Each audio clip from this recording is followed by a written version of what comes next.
friends. Oh, we have no music. We have My music's not there. I'll just sing to us. In the still of night. That's going to be our music for tonight. Anyway, welcome to tonight's episode of Party of Two, where a married couple takes on a world of gods and monsters. I feel like it's been a really long time since I said that. It feels like it has been forever since we've played. Holy cow. Anyway, we're excited to be here. We are excited to be back in the saddle. We have been gone for like a week and a half, which has been really hard. But as far as I know, the next time we have an off is the end of October. Well, we've got next week that we're on, but not for the game. Yeah, we're going to be doing a recap of FanX. Yeah, we'll be live streaming stuff about FanX. We might be a little late starting because I think right when we generally start this is when they're doing the cosplay contest. No, cosplay contest is on Saturday night. True. Okay, yes. They might be doing the Brandon Sanderson. No matter what, we will make sure we come to you live and streaming in some fashion. We may be streaming from the convention and just stream some panel that we're watching, but we will be streaming. Or going around and just, we can take cool TTRPG vendors there and have them do a shout out. Oh, that would be really cool. Fun. I like that idea. But anyway, so I guess that goes on to our announcements. We are going to be at FanX next week. It is here in Salt Lake. We are super excited. I'm making t-shirts for ourselves and the little boys. I'm very excited. It's going to be super fun. She's got some really cute shirts that she's working on. It's true. I do. Okay. Do we have any other? Oh, next week we are going to be doing another episode. Thank you, of the family gaming experience, and we are going to have on Raised on D&D, and it's going to be super fun. We're going to be talking about how theater of the mind and how playing role-playing games can help in your development and stuff like that. Good, because I need to develop some more, I do. Are you kidding me? I think I need to develop. But I think we have another announcement. We've got these really cool mugs. Look at these mugs. Can you put your mug in front of my camera so people can see it? Woo. So these are our mugs that we just bought. I bought them yesterday. And the handle is a dragon. It's a little dragon's head. Not a lizard. It's Dragon. I don't do that tongue thing. Anyway, we bought these from Spirit Halloween.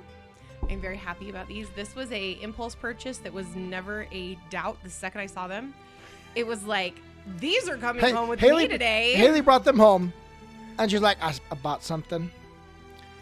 It's not expected. It's a little more expensive, and I'm like, okay. And you're like really worried. And there's been some times there has been some occurrences in our marriage. You've been like, what is that? And then you show it to me. I look at the price and I say, worth it. Okay, I'm cool with this. I am so cool with this. Totally worth it. Anyway, so Spirit Halloween is now open at most locations across the United States. So go get one. They also have D&D notebooks that come with a D&D pen that I bought last year, and it was my journal. The pen, though, was the pen broke, however. Yeah, the pen not was the highest quality. It was an ill-made pen. Journal was good. The journal is awesome, though. I actually love the journal, and it's a slip cover, so you could theoretically put other books in there. In theory.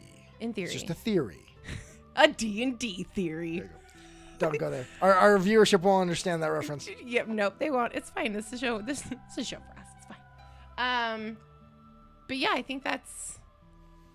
Yeah, so I think that's everything. Which is funny because we're doing another episode of Fan the Game Experience, but last week we didn't have Jerome on, so it was technically just us and the guest. So it was kind of tabletop terrain talks last week. I know, and then if we want to talk about tabletop terrain talks. In 2 weeks. No Nat One is going to be on our show in 2 weeks. And I'm very excited. No Nat Ones. If you are not acquainted with him, he is a fairly important content creator in the Pathfinder space, and has also created some really great content for Dungeons & Dragons. He's got the Sinclair's Library, which is gives a bunch of NPCs and addition, some really cool homebrewed third-party published stuff. Super cool. You can get it. Hey, Julian. Hi, it's Julianuary. It's Julianuary. Julianuary. Look at our cool mugs. And I'll go ahead and say it, since Julian, we've talked to us. Julian's going to be guest starring on the show. He is. In a couple weeks. Yeah, he's got a character. He's going to be coming in and joining us for us, and we are so excited. I'm so excited. Weston's super excited. You don't know. I'm excited. I know what character he's coming in at, because We've been talked about it. Oh, but you don't know. But I don't know, because Julian's going to do it himself. Oh, yeah. So who knows what it's really going to be. So that is the case. So yeah, we got No Nat Ones, some great content you can find. If you go, you can search No Nat. It's NONAT 1 S. The number 1. You can also look up their Kickstarter for Sinclair's Library that he's a big part of. One of the main people for it. Yeah, he's one of the main writers. An amazing Pathfinder 2nd Edition and D&D 5e compatible GM tool with a ton of NPCs and monsters and stuff like that. It was super, super cool. It's really exciting. So that's going to be on the 28th. And I feel like this is an incredibly self-serving guest on our show, because we have followed him for like over a year now, and probably 2, because you started following him in September of 2020. And so like I'll be honest, this is 100% because we want to fan over him for an hour and a half. We're going to. I think this is one of those few times where I'm going to be like, holy crap. I know. Weston, this is sort of sticking to my head. Holy crap. Weston was pretty, he was super I've followed him for a while, so I'm very excited.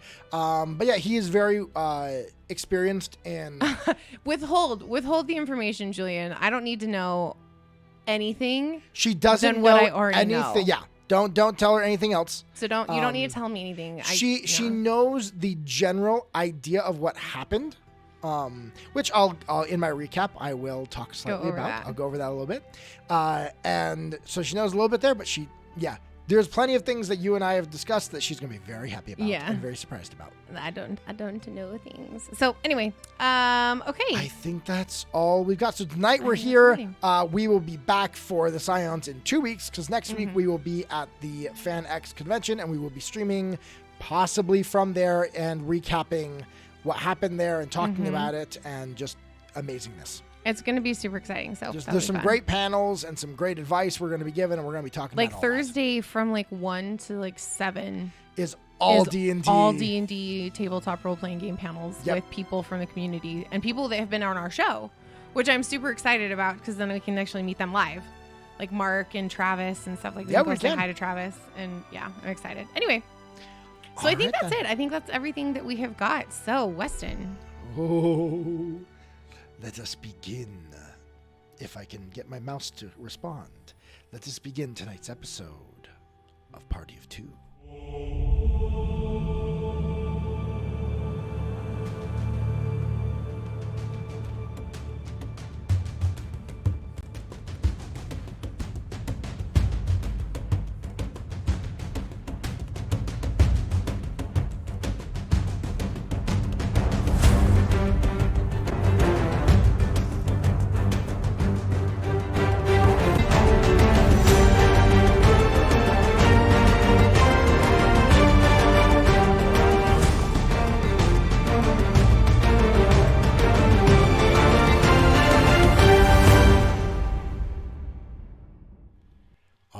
So, let us remember what happened. Hayley, I don't think you remember what happened last week. It seems like for really an eternity. It wasn't last week. I guess it was like 2 weeks ago.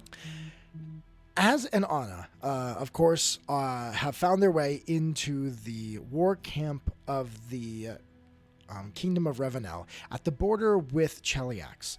They have prepared for an incursion by Cheliax that appears not to be happening. In that time, you were made aware by an old acquaintance that there were some Hell Knights across the border that needed rescuing. By Leto, your old... Yep. What do you call someone who kind of tries to flirt with you, but you punch him in the face? He's just an old acquaintance. We don't need a name for that. Because it's not a flame because you didn't like him. No, he held the torch for me. But for Anna. Yes. Not me. But you saved some of the Hell Knights. Mm-hmm. Came back, met with the Domina, and at the War Council, you were all attacked by two of the automatons. Freaking upgraded automatons. Upgraded automatons from Cuthwaldwin and his emissary and 2 assassins. Mm-hmm. You, in your investigation afterwards, were able to, with the help of Delta, find out that these assassins were not who they seemed to be. They were what are called faceless stalkers. Beings who are creatures who are able to change their form to shapeshift in order to infiltrate different organizations, and that they had infiltrated the base, and that there were probably more than just 2 in this combat. Excuse me. Because of that, the Domina now is questioning who she can trust. And until Delta can literally go around and detect magic and read aura on every single person in the camp, it is very dangerous. Yeah. Because they're basically shapeshifters. Yep. In the struggle, the Domina was injured. And because of that, she is asking you and Az to go as her emissaries. She does not know who else she can trust. To go as her emissaries to Andoran, the kingdom that is on the other border of Cheliax, and where Cheliax seems to be focusing its attentions at this moment. But in order for you to go and be an emissary, you can't just be Anna ex Hell Knight. And so she informed you that she will have to give you some form of status in order for it to feel legitimate. She then asked you to give her until the next day to prepare. Delta will use his magical abilities to teleport you and Az to Augustana, one of the main port cities and main military installations of Andoran, which is near... Strong? It was hot. Oh, jeez. It's really hot. Good mugs. They keep These it warm. These are good mugs. They keep the heat. But near the border, nearest to the border with Cheliax. So it is their main staging ground for the military and for the leadership in this struggle with the new Crusade that has been called by Cuthwaldwin. I'm trying to remember, what other details do I want to remind you of? I think that's all of the details. I think that is most of it that you found out. So you were then told to just go back to your tent for the moment, get yourselves ready to leave on the morrow. As you leave the Domina's tent, Hayley has a very concerned look on her face. No, apparently Pathfinder 2nd Edition they won the best role-playing game of 2022 by Tabletop Gaming Awards. Oh my goodness. Oh my gosh, that's a really big deal. Edition. Woohoo. That's a really big deal. Holy cow. Sorry, I just saw that. Like somebody just messaged me with it. Well, go Pathfinder. Anyway, sorry. What would I like to do? What would you like to do? You're leaving the Dominus tent. Right. You now have the rest of the day to yourselves before... Was it morning? It was... Or afternoon? Probably around noon. You you had gone through the throws, you'd done the investigations, so you are, I would say, later in the day. Okay.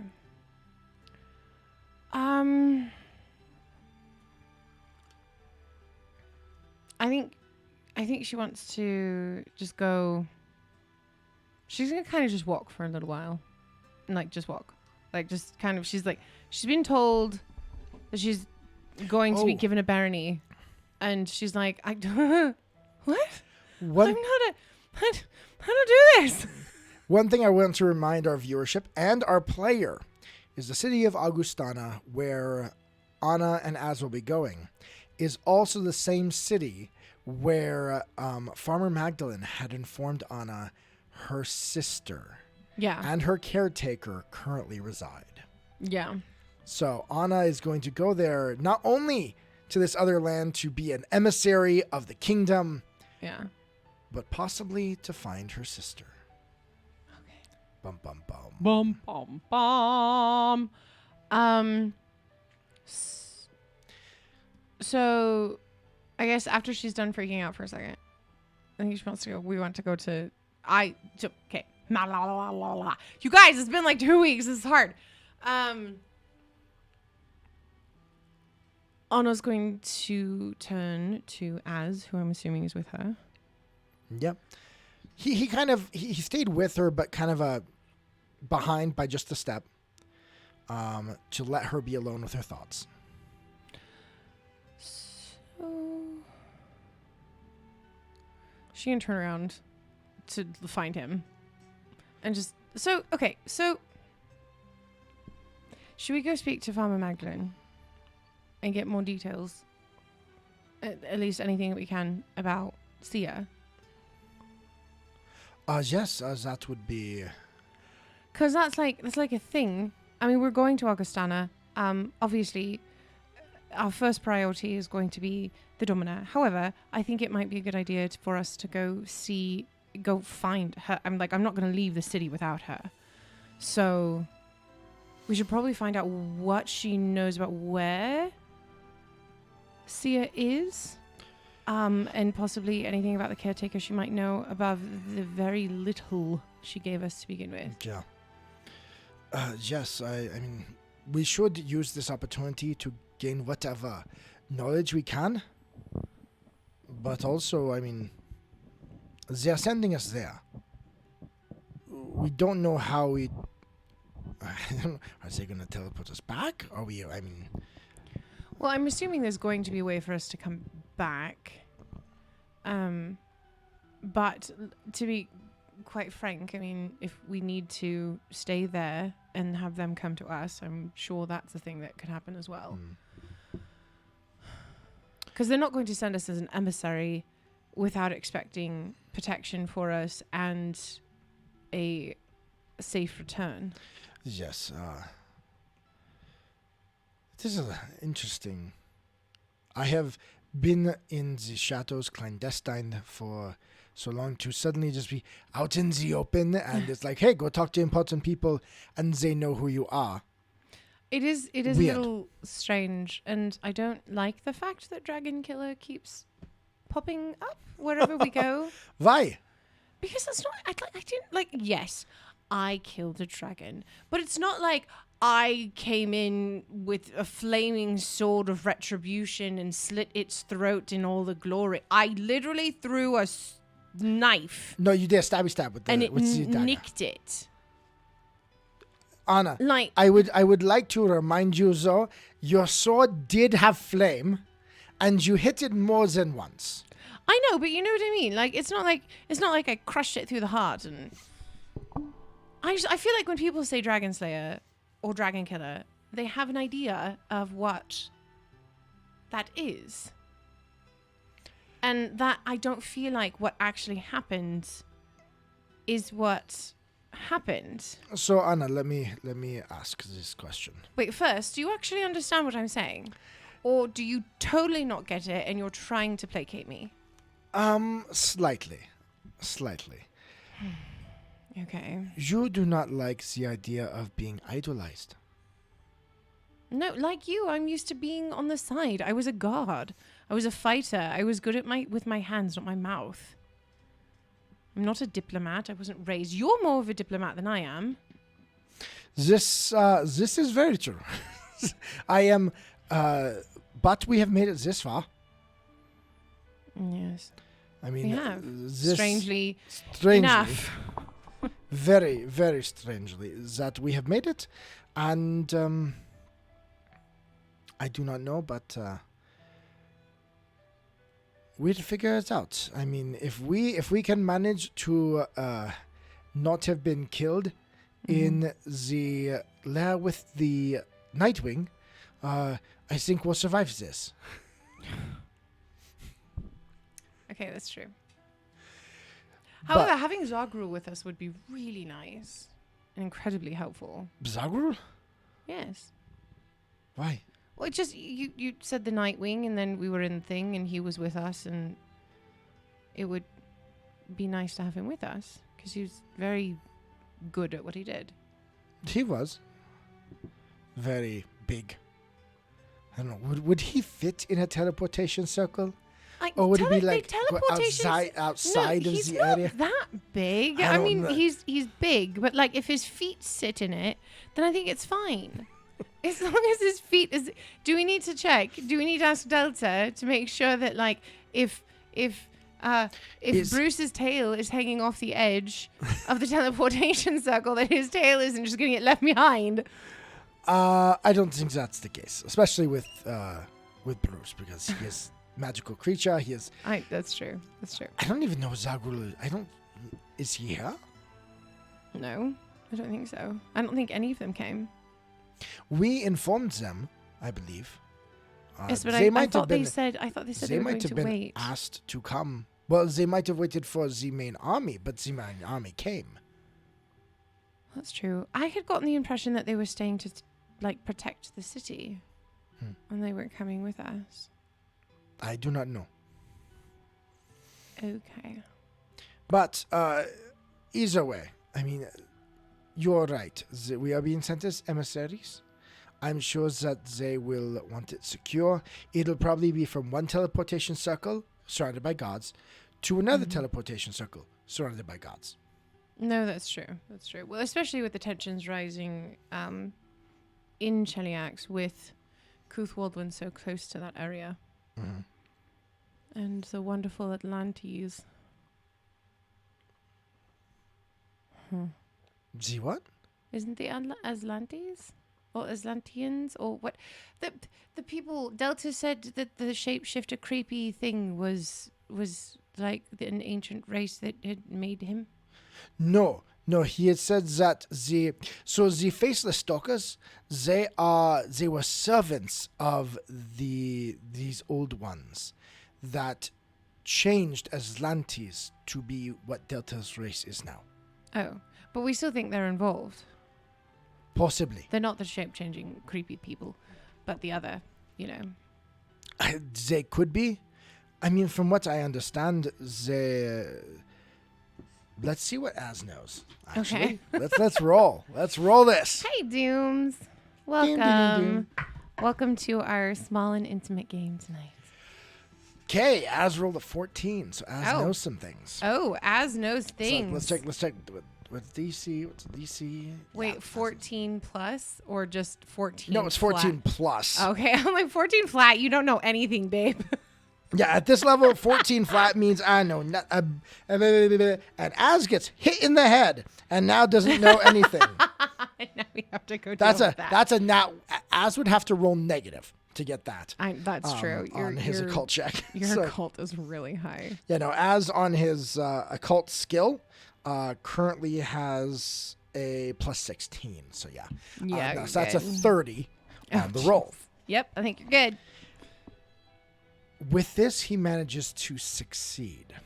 Nice. Barely. Barely? Oh, dear. Okay. The race that Delta is, like I said, they were the Aslantes. What do you know of the Aslante race, Anna? I know that they were taken down into the ocean. Okay. That the But do you know who they were before that? they were human. Yes. They were the first human civilization. You have heard of the Starfall. Uh-huh. The big rock pulled... Everyone has heard of the Starfall. Yeah. They were the race then. And the ones that pulled them under are the ones that did that. Oh. They pulled the star? Yeah. That. Oh. Okay. They are more in the realm of ancient myth and legend now. Okay. No one's sure if they are still exist or what. From what we know, it seems that they ran things from the shadows back in the Aslanti Empire, but then the Aslanti became powerful enough to challenge. But the Aslanti are extremely powerful. Eroden was an Aslanti. But we think The that god. there's a very high possibility that he's not Aradin, but the Aslanti, the people that were changing them are involved. I don't know. I mean, the changeling thing. I mean, if they only they used to serve them. Do they serve them now? I don't know. It just seems highly suspicious. Is there anything with Cuthwaldwin that is not Is there suspicious? anything in our lives that are happening that's not suspicious? Charcuterie boards. Charcuterie boards are never suspicious. They are not. And now I am hungry. Some of those and then meats, Anna's gonna some like, of turn those around meats are a little suspicious. Like what part chickens do not have nuggets? What is that? Chicken nuggets are not on a charcuterie board. They could be. Yes, if you were giving a charcuterie board to a child. They have children's charcuterie boards. They sell them at that place, Mackie whatever's. That's not a charcuterie board. They sold it on a board. They do sell very, very small charcuterie boards to children, like the local market. I feel that the meal makes the children very happy. No, this one, it comes in there's little containers for each of the items, and then there's normally a little snack that comes with there's sliced meat, and there's some cheese, and then some cracker, and then there's generally a treat, a cookie, a sugary, yes, a sugary treat. But drop it, please. Please drop it in the chat if you know what we're referencing. You have to know what we're referencing because that's hilarious. Anna's gonna be like, well, now I'm hungry, and she's gonna turn around and she's gonna go find the food tent. Yeah, you go off, and you find the chef's area. They've got some stews cooking, and some. This is the best tea in the entire world. They got some stews cooking and some, there's definitely some mead to drink and things like that. Lots of rolls and bread. They don't seem to have a charcuterie board lying around. Okay, then I'm going to very quickly explain it to one of the head people. Okay. And I'm going to say, do you think you could make one? So you find what appears to be one of the chef's big, fat guy, somewhat of a poofy hat on his head, big mustache that is, twirled. Oh, he's got it turned to the back. It is waxed, definitely a waxed mustache. Nice. Hello, what can I get for you? So Anna very quickly explains what a charcuterie board is, and then says, "Do you think you could make one?" You're certainly lucky you talked to me. Yes, it is the chef from Little Mermaid. And you watch as he's cutting up a crab, on his chopping on his chopping block right there as he talks to you. No, that would be fish, not crab. He's smashing fish. No, remember he's trying to cook Sebastian. Well, I know he's trying to cook Sebastian, but okay, moving on. Doesn't matter. So he sliced meat, cheese, and some hardened jam. Toasty rolls. He turns back. He slices. He takes his knife and slices a nice thin slice off. There's a pig roasting behind. Slices it off. Chops into little pieces. Pulls off some cheeses. Dices them all up. Puts them aside. I want to see her real quick. How good of a charcuterie board is this? Oh, it's a good charcuterie board. It's a good one. It's a good one. Yes. He also manages to get off some olives there. He's got, and then there's some pieces of chicken they puts on there that are, in this weird shape. Like rotisserie chicken? We're not sure what cut this is. Oh my gosh. But he puts chicken them on nuggets are not in charcuterie boards. And then he actually, rather than, he doesn't have any like cracker, but he comes to you and he's like, I do have these, which is, you do see it's a kind of hardtack. Almost type thing. Or he says, I have some, this is from the other day. And he's got a sliced baguette that is a little older. So it's got a bit of that stale crunchier to it because it's been out in the air. Okay. Yes, this is perfect. This is wonderful. Thank you. Of course. And be sure to tell the domina that we prepared it for you. Yes, I will. I will tell And I must ask, Yes. how big was the dragon? So I'm just going to grab the thing and be like, thank you very much. And Bye. Az is going to look over him and say, it was this big. Not a fish, Bird fish joke. And then he'll follow you. She's like, it's not a fish. Yes, but that's what they tell in the stories. It's funny. It was this big. Exactly. So you're going to head back to our little tent and eat for a moment, maybe kind of take Bruce for a walk, and then go find Farmer Magdalene. Okay. You know where her tent is, where she's set up in that other tent. And when you head over there in a bit, you find her there sitting. Actually, she's got a little desk set up next to it. And she's sitting there and writing with her quill. And she... knock on the... She notices the moment the tent flap is pulled back. Oh, because Anna was going to kind of knock on a post. Yeah, no, she notices Okay. high perception. Like, hi. Oh, Anna, Az.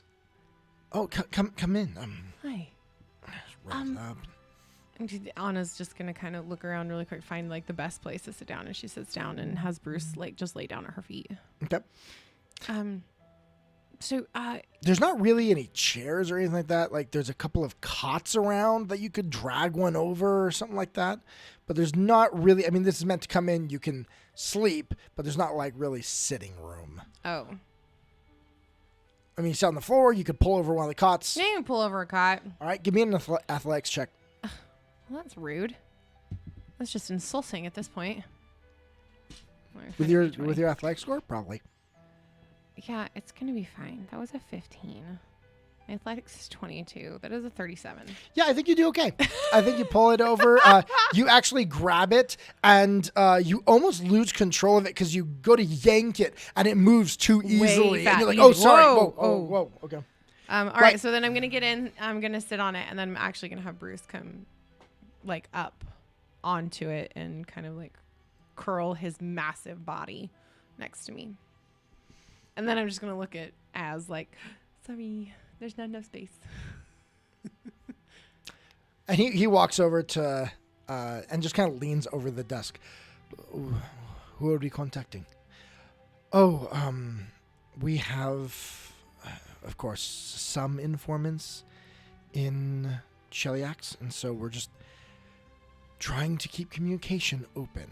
But this, actually, and you see her kind of write for another moment and then kind of finish it off with a little flourish. This is for you. And she hands Az the little note to take with you. I was about to say, if you're writing him a note, he's literally right there. You could just tell him. No, it's for you to take to Andoran. Oh. Regarding what? Just a note to introduce Az. The Andoran has the largest halfling population. You're sending him to the halfling leader?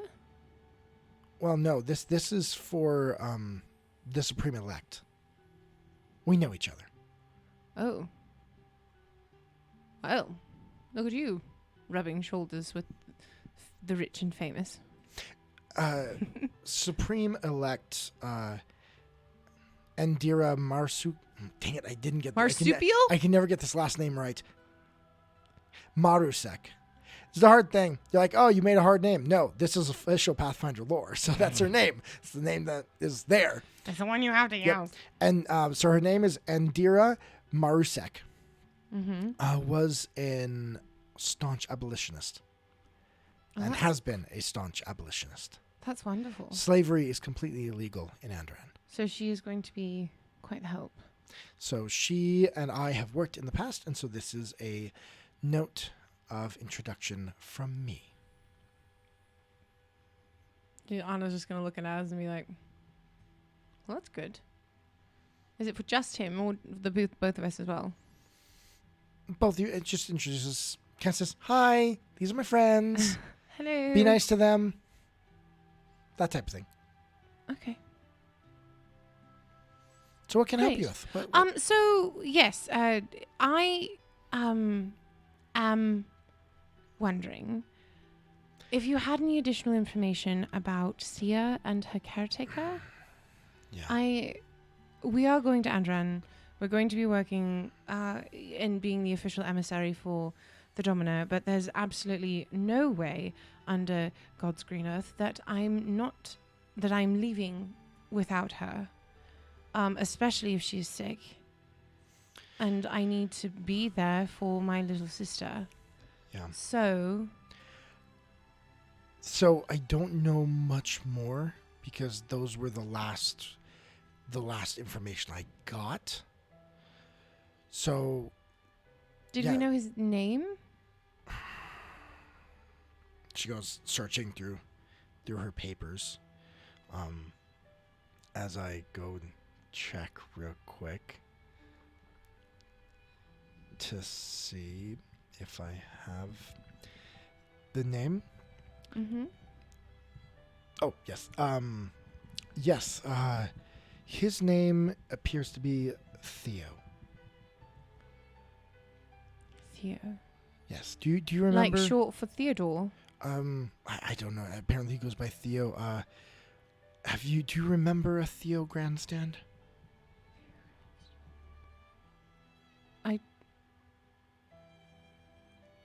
Does she remember a Theo grandstand? Roll me a recon knowledge. This would... I'm just honestly going to have this be... I'm going to have you roll the D20 plus your intelligence. Intelligence, okay. Let me pull that up. Intelligence. This is intimidation. Intelligence is one of the regular. So like just plus one? Yeah. Do you have a plus one intelligence? Yeah. So... How is that, 12? So you rolled an 11? So I have a 12. Okay. And then are we doing the modifier plus one modifier. for intelligence? It's the modifier. So 13. Okay, so you have 13. Yeah. You don't really remember? I mean, you have a faint recollection of your parents talking about a Theo. But that's it. But that's... Okay. He was a friend of your parents, not necessarily your friend. Kind of like, your parents have, when you're a little kid, your parents have people that they know and they engage with, but they're not engaged. They don't have kids of their own. And so they're not in the kids' really got circle. To know them. Yeah. Okay, so what was the last name again? It was Theo... Grandstand. Okay. I vaguely remember Theo possibly in the recesses of my brain, but I don't remember like a specific individual. The information we have, is that he took Sia with him back to Andoran. They went to Augustana, where he was originally from. And there she apparently took sick. We aren't sure. She's in one of the hospitals there in the temple area. It's in the old town. Excuse me. You never got any information about what she was ill with, though. No. Just that she was ill. We did not. It's been many years. Did you get a physical description of what she looks like? I remember her as an 8-year-old. I imagine she's changed significantly since then. I mean, let me see if I have... No. Again, this is all comes through as part of like encrypted correspondence that also talks about things with the war. Yes. So it's not like they gave me a picture or a whole ton of information there. The missive literally says, found girl in Augustana with old friend Theo. Sick. Who sent the missive? It's one of our agents. Who? Her name is Sarah. Sarah. Why? Hi, Flyboy. Well, if I can find this Sarah, then she can let us know. You exactly won't find who it is. Sarah. Well, if you tell her we're looking for her. I could. You'd have probably an easier chance finding Theo.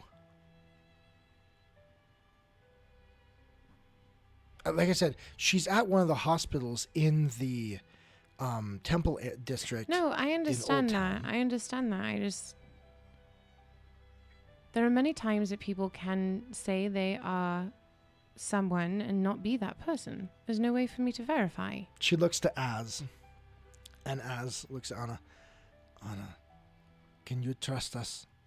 Well, I can. It's just... I have found slaves all over the world. This is what we do. I know the information is not... They don't have a lot of time and a lot of capacity for these messages. And so they can't put a ton of information a lot of times.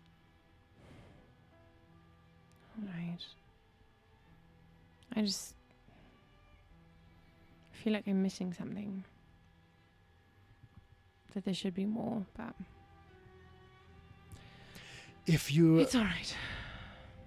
And Farman's like, I got this missive 2 weeks ago.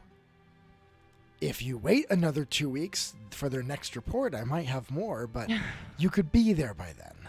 We will be. I have a feeling we'll most likely be leaving in the morning, so... Yeah. So that's why what I would recommend, check the Old Town.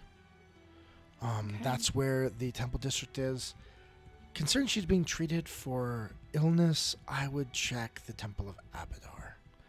The Temple of Abadar? Abadar. Okay. Oh, wait.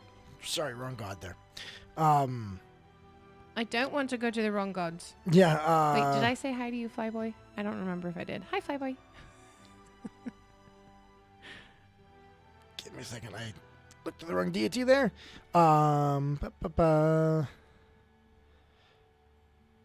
Okay, sorry. Aristil.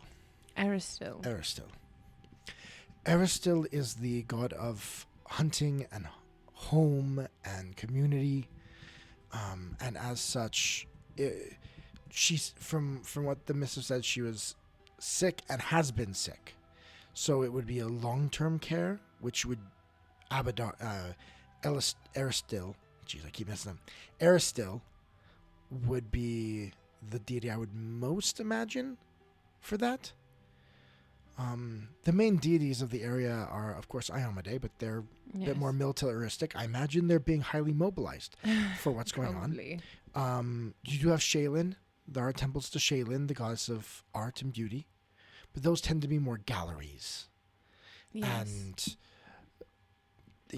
operas and theaters and things like that. Caden Kalian, which would be... Caden Kalian, that's who it was. Sorry, conversation I had with somebody a week ago. Those are generally bars. Wait, you were saying they're temples and they're places of worship for Caden Kalian. It was a bar. Yes. Anna, do you not know this? No, do you know I the do. story I of Caden do. Kalian? It's just, I grew up most of my life in Cheliax or in that roundabout, so it wasn't exactly Caden Kalian area. That's quite funny. Well, he's the drunken god. I mean, he did the Starstone trials based on a drunken bet. Yep. But he is also a god that is very opposed to slavery. So they are actually very good compatriots with us.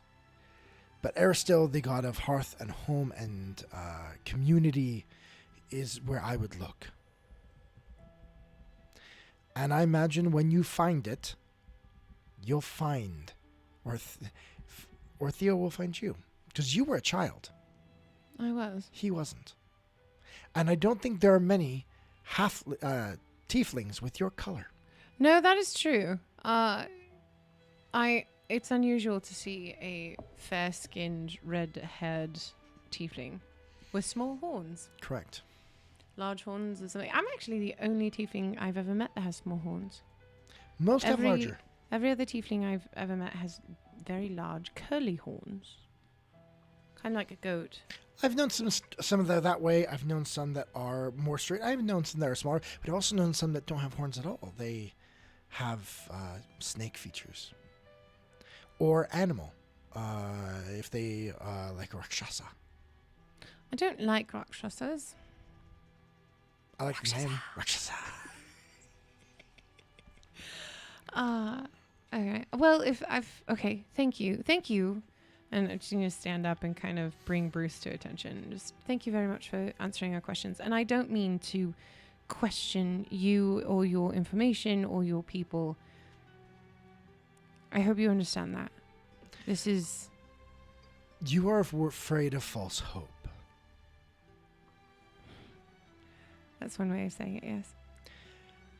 Just know, the reason the Bellflower Network exists and has existed is we've become pretty good at this.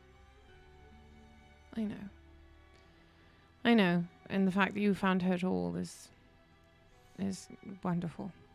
And if you need more assistance in the city, and she reaches into her bag and she pulls out a pressed flower and hands it to you. Give that to any temple of Caden Kalian, and you'll find help. As is like, oh yeah, that. What's the pressed flower mean? We use the flowers in the Bellflower Network to communicate things. I thought that meant something very specific. There's multiple flowers that mean different things, and Caden Kalian is opposed to slavery. He is perfectly fine with you being stupid, but he does not like you being forced. And so being forced to be stupid?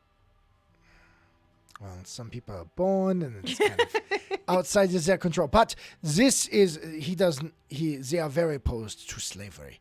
And it is very common for champions of Caden Kalian to go around with the Bellflower Network to liberate.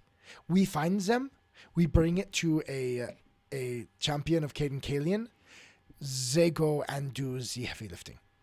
So they go kill the people and get the slaves. They do the job you're very good at. I'm very good at that. If you were not already devoted to your deity, I think that you would get along with Caden Kalian fairly well. Probably. Although the drunken revelry is not quite your scene. No, I don't really I don't do the alcohol thing very much. They It get makes people drunk. stupid. The priest of Caden Kalian, it is very common for them to have a magical item with them. It is a stein that fills with beer. A stein? Forever. It's a stein? You guys, I got these yesterday. The other day. I bought these yesterday. And hold on, now that people are here, I want to show you. Will yours do it, or will it be too close? These are our steins that I bought. They are so freaking cool. Spirit Halloween should be giving us a sponsorship for this. Spirit Halloween should be giving us a sponsorship. Come on. Now I'm all blurry. Oh, I'm sorry. You blurred me. I'm sorry. Come on. It's working hard. It's thinking about it. Oh, shoot. It really won't. Okay, hold on. Let me cover it. Try that again. Okay, there we go. There we go. That refocused. They should. We should reach out to Spirit Halloween and be like, hey, we're sponsor plugging our your show. stuff. You should sponsor our show. And then we could get Halloween costumes. Just sponsor our show so that we can have really cool costumes and stuff on our walls. And if you give us certain costumes, we'll wear them during our show. That's true. I would. Cosplay. Totally would. All right. Anyway, sorry. Squirrels. So yeah, they would Hi, help. Chaotic Platypus. Hi, Sylvie. They would help us if we needed it. Okay. That's good to know. The more friends we can have in a city, the better. Especially a city we don't know. Well, I guess we'll head back to... And if we need anything, I can make contact. Magdalene? Yeah. If you need anything. Just, All right. Anna. What? When you meet the Supreme Elect, be yourself. I don't think that's a good idea. Just be yourself. You don't do well being anyone else. Well, no, but I also tend to tick people off if I'm myself, so...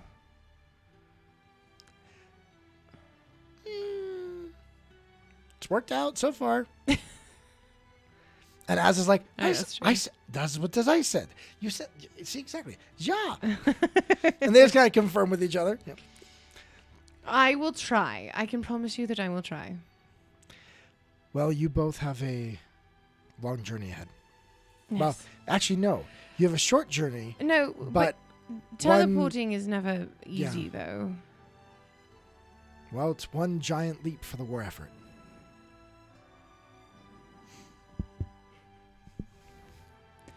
Yes, it is. All right. Thank you very much. Of course. Farmer Magdalene. Good night. And you kind of usher Bruce out and head back to the tent, our tent. Okay.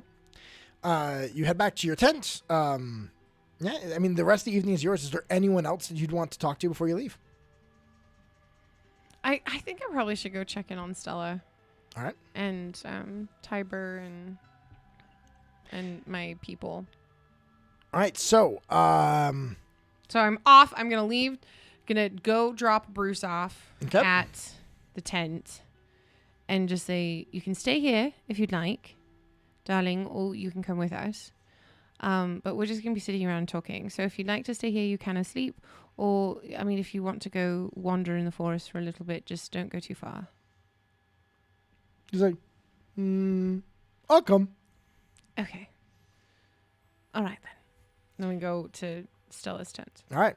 You have no idea where Stella's tent is. So how do you want to go about finding out? I will find the nearest master servant. All right. Roll me a perception check. Ask them. Roll me a perception check. I'm asking you to do me 2 rolls. One is your perception. Okay. The other one is your diplomacy.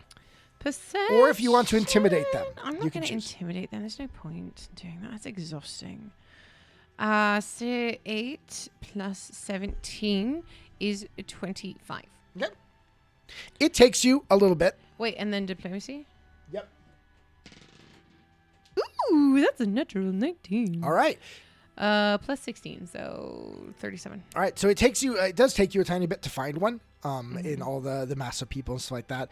They've cleared out a lot of the general just camp people from around the Dominus area. Yeah. Because now it's like high security even more than before. Yeah, it's scary. No one's trusted. And so you do have to leave that area a little bit to find someone. But then you ask them and they not only can they tell you where it is, they're going to take you there.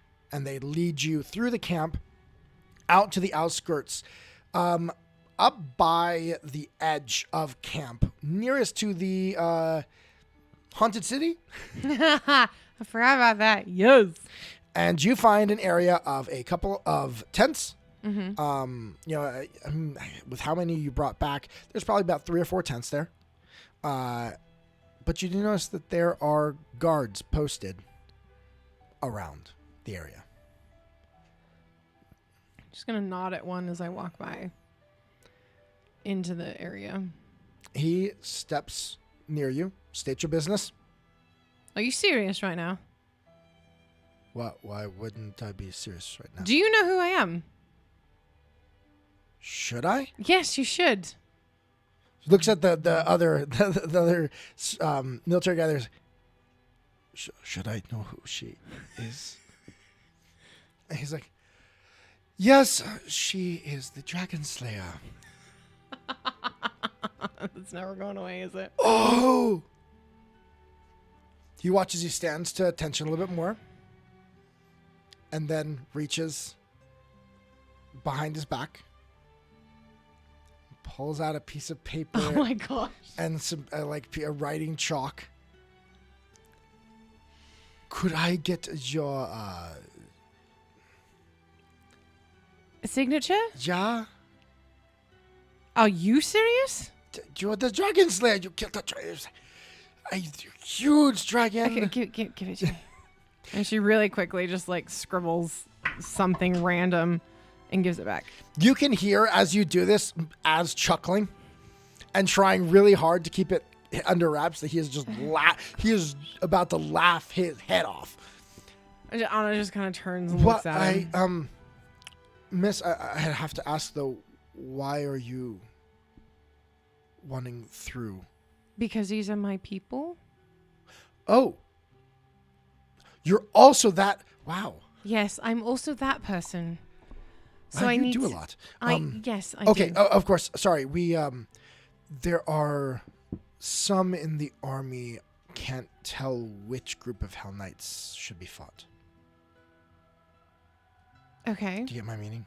Yes, I understand. So that's why we're posted here. So of course, go ahead. So you're here to protect them? To protect them? Prevent a fight. To protect them? No. More to protect the camp if they piss them off. Look, I'm going to give you a really good piece of advice right now. The Hell Knights in there are probably 10 times more dangerous than the men out here. But here's the thing. If you protect them from the men out here, then you have the most powerful warriors you've ever met at your back. Do you understand?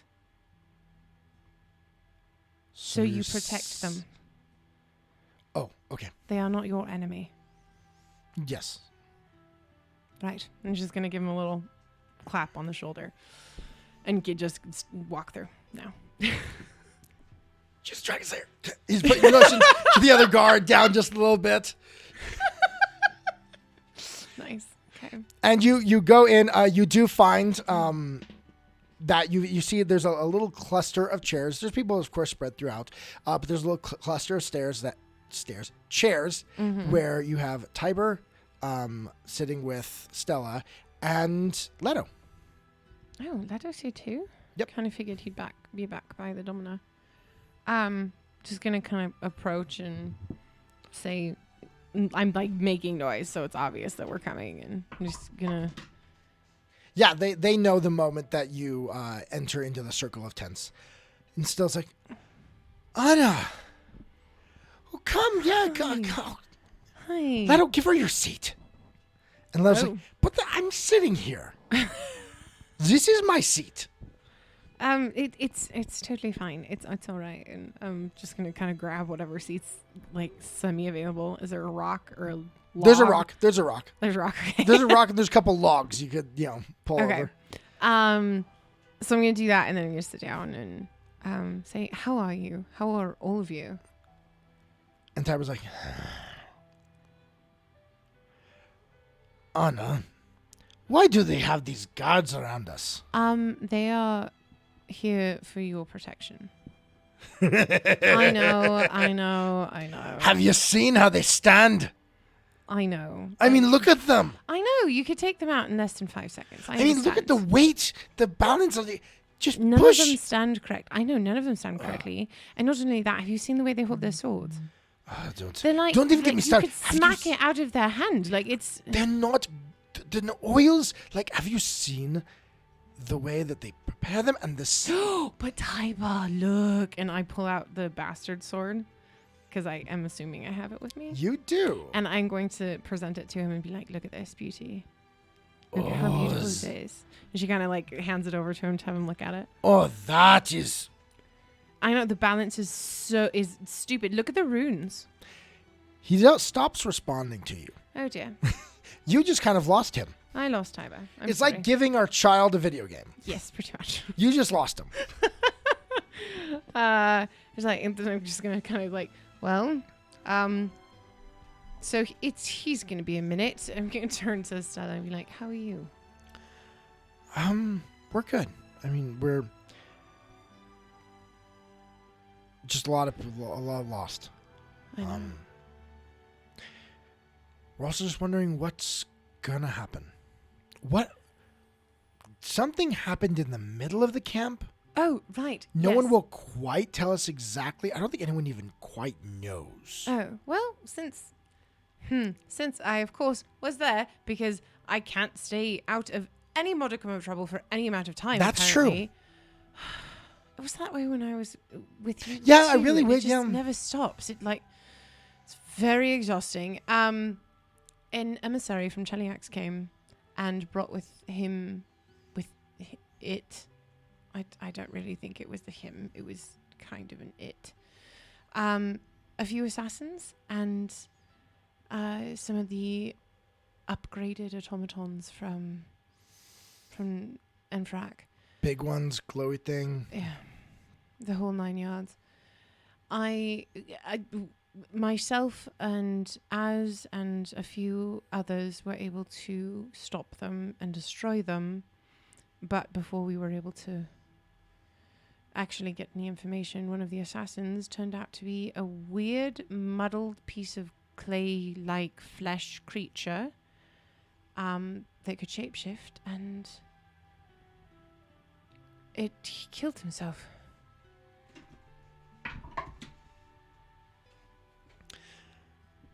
A clay-like thing? Well, it was like flesh, but completely featureless, and I saw it morph from one form to another. So it was able to change its shape. Delta from Kintargo, who is the main big wig, egghead, nutty nut kind of person, he said that they were servants of the original gods of Aslanti. You know me. I'm not really brain magic-y thingy person type stuff. I know, but that's what they said. So now there's a question of whether or not Cuthwaldwin is working with the old gods of Aslanti. And Leto then says, the Agaloth? Sure.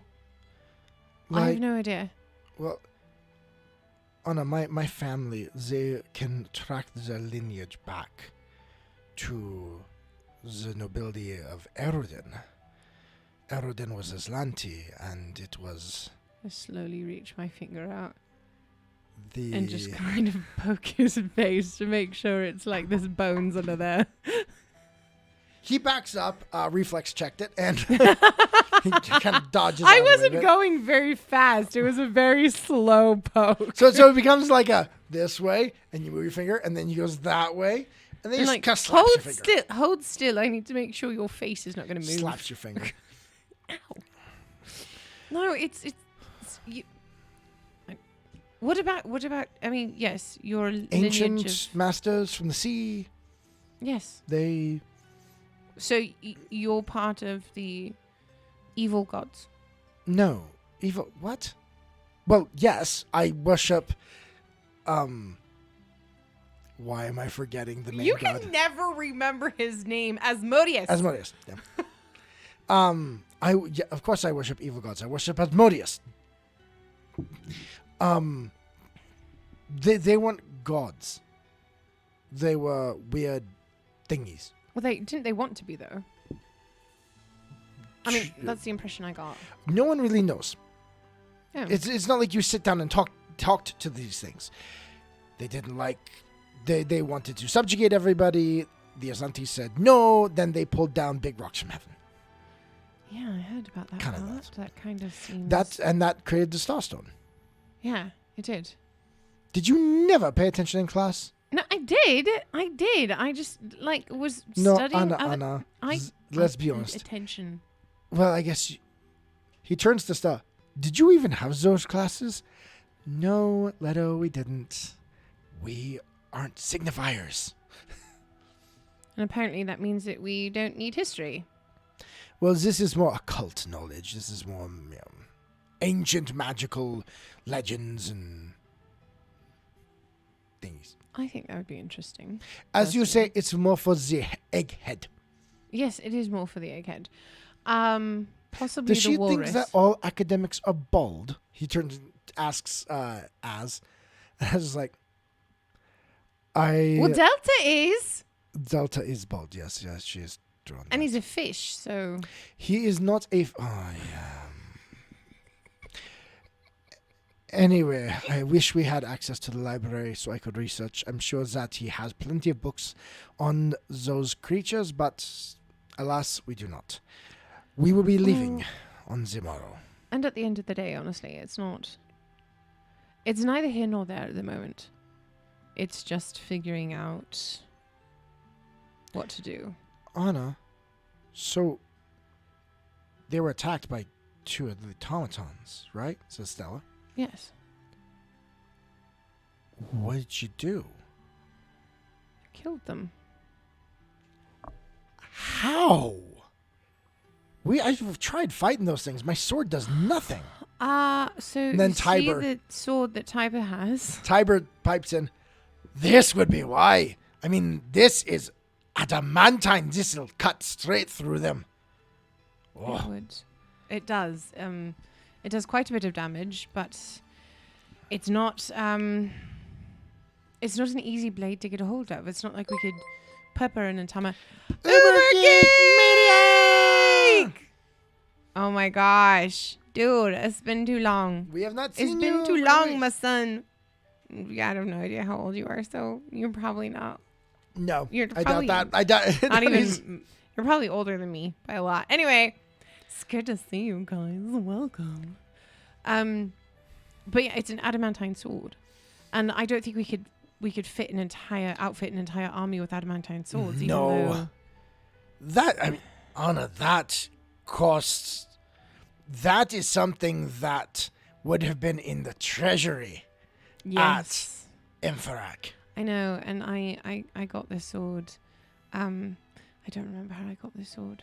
GM, how did I get this sword? Az pipes in. Anna, the dragon. Oh, I got it from the dragon. So I guess there was one reason to do the dragon. Do thing. you happen to remember a couple of things you got from the dragon? I got the sword, and I got the high seasonal bard. If you remember anything that I got from the dragon, please put it in the chat. Anyone? So let me. Wait, hold on. I got the sword. Hold on. My player needs to take better notes. Your player needs more than one person to help me keep track of stuff. If anyone would like to become our official note taker, allow me to assist my player. Please assist, because I'm looking at my thing and I don't think I wrote any of it down. You got an immovable rod. Yeah, yes, I did. You got the gems that allow you and Az now to speak telepathically to each other everywhere which we on the used, planet. we used to each other, but then we did the So yeah, ceremony. you guys have the ceremony bonding you each other, so you can find where someone is, and we have anywhere the on the necklaces, planet, and you know each other's physical state and everything like that. Yeah, and you can cast message if you're close to each other, but with these you can speak telepathically anywhere on the planet. I thought it was in any plane. Yeah, that too. Okay, so I remember that stuff. So I those just forget that I got it from the dragon. You also got a couple of oils. That there's a you can put on your oil, and there. Yeah, we didn't ever put it in my. You didn't put it in your gear. Okay, that's your problem. Because we tried to, but it was taking too long, so we were gonna do. I can print you off or shoot you a list of what was everything that was in there. Please do, because I don't remember. So yep, I can do that. Okay, thank you. So yeah. But yes, I got it from that dragon that we ran into on the way. Oh, I didn't realize my computer monitor was being funny. That we ran into on the way down here. So yeah, but that's the reason why. That's why I was able to destroy it, and also, and she's gonna kind of look around a little bit, and kind of angle herself a little towards Stella, trying to be a little circumspect. Yes. Okay. Do you want me to roll like a stealth or something? Sure. Okay. Oh, come on, you've been a good dice to me. Until now. Which, a reminder, you can use 500 channel points in order to give a hero point 25 to our player. Yes, you can do hero points or channel points for hero points, or if you give 500 bits, we'll get you a random encounter. I should probably put that down in the chat. Probably. I need to get that on a thing. So, but you... Who are you trying to be stealthy from? I'm just trying to give us a little bit of privacy. For sorry, you and... a little bit of privacy. Okay. So like for me and Stella and Tiber and Az like standing there. Okay, well no one else is really like paying that much attention. Okay. Good. All right.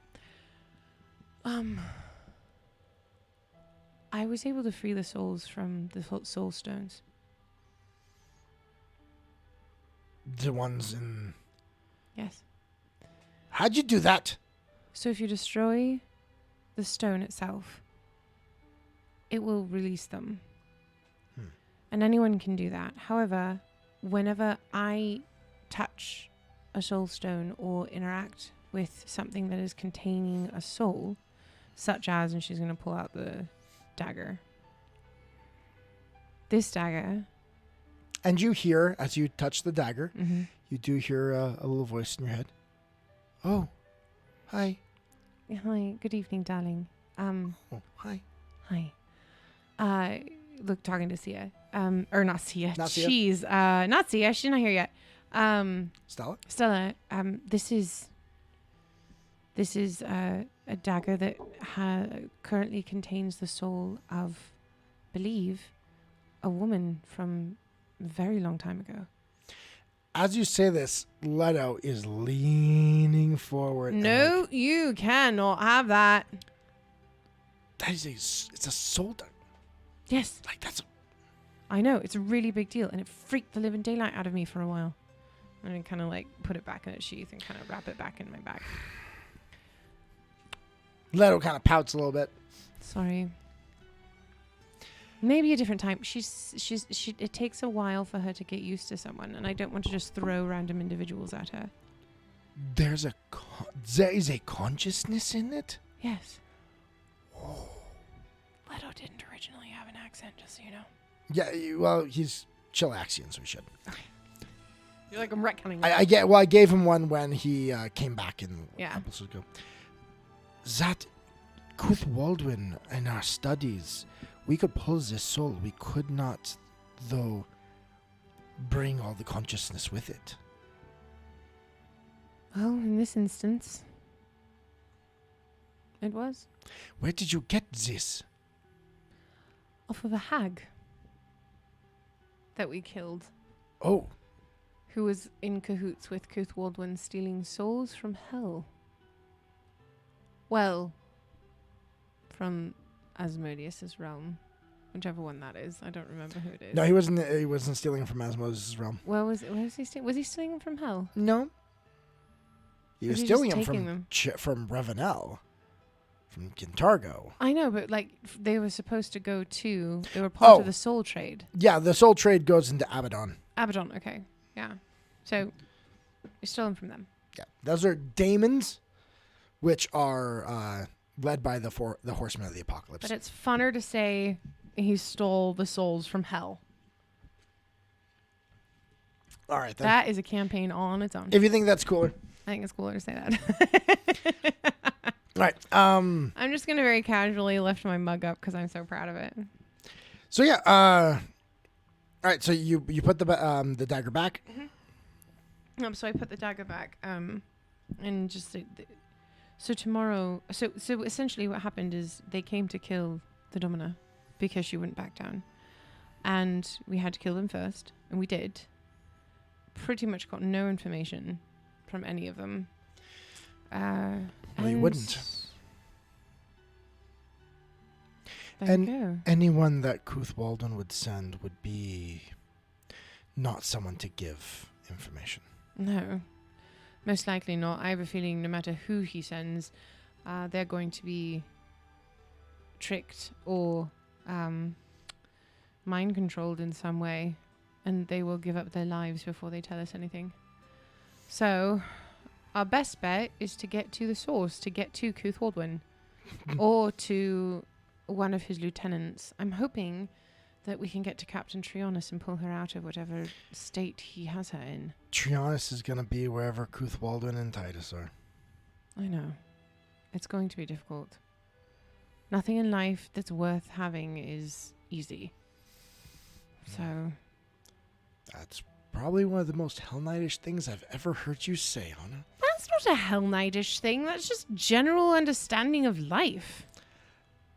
most people want to believe that life, should be all sunshine and roses. Well, it would be nice. Don't think that. It would be nice, but that's not what actually happens. No, it never is. Unfortunately. So we are going... The Domina, after we defeated them and all of the hubbub calmed down, the Domina is sending as an emissary to... hold on, I have it written down, to Augustana on the far side. Mitten Andoran. As you say, Andoran, they all kind of... Not Duran, Andoran. They all kind of sit back. There's this like... Why are you acting this way? No. You're making me suspicious. You're making me feel suspicious of you. What is going on? Why? Well, Anna, I'm going to say, Anna, you'd know why. Warfare lore, right? I'm not even going to make you roll this one. I know. They're all gathered there. Andoran has been fighting with Cheliax. Oh, it's just that. Okay, I thought there was something bigger. Stealing slaves and liberating slaves from within Cheliax for a generation. I thought that there was maybe something specific, but it's just that. Okay. Yeah.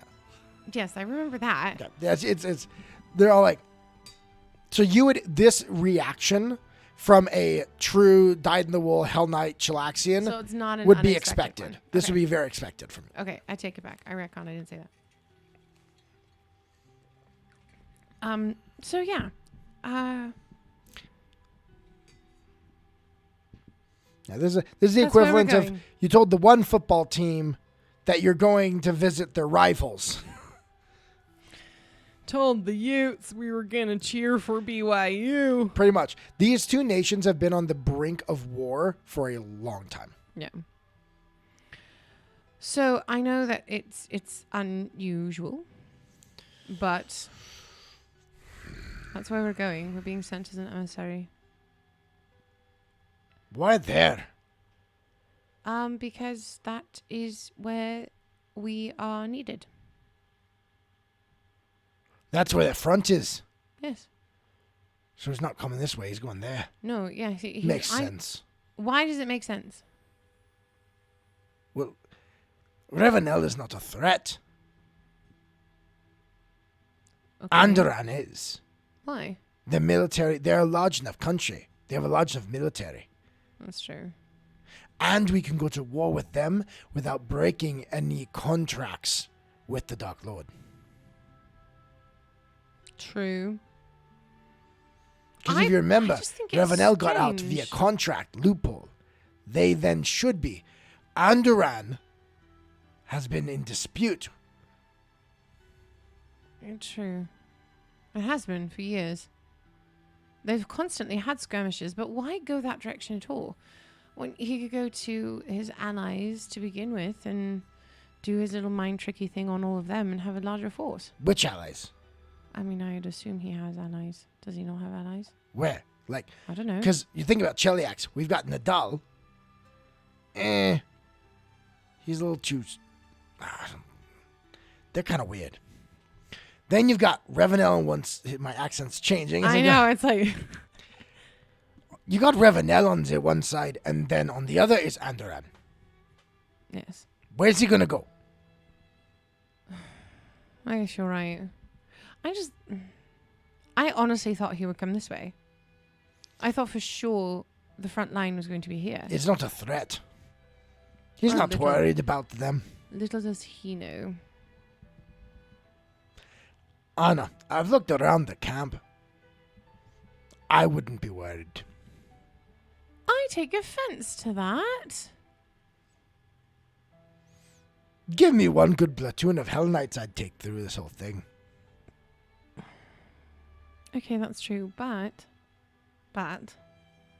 it's still okay, fine. You're right.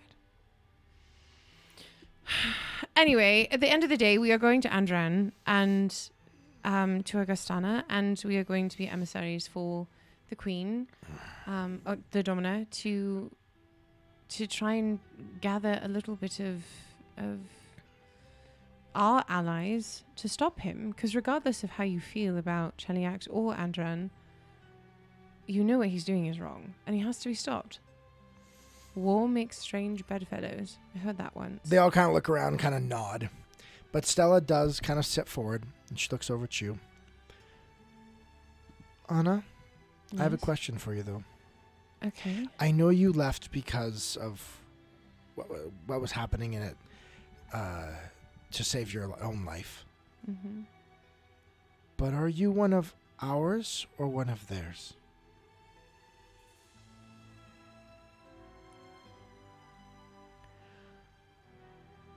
I don't think I'm either anymore. Because if you're going as the emissary of Ravenel, they're pretty sure you're theirs. I'm fighting on the side that's actually going to get something. Take him out. Finish this. Don't allow him to continue moving when it's forward. done, are you coming back to Imfrak? No. I can't. They all kind of look at each other. They all kind of nod. Leto looks up to you.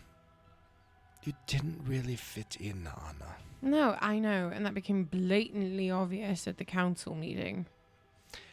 We could tell that you didn't fit. It's very apparent, because why you had to be wrong in the head. Why else would you not want this? And Stella kind of slaps him a little bit on the chest. And Leto, my dear, I can honestly say it was you that was the problem.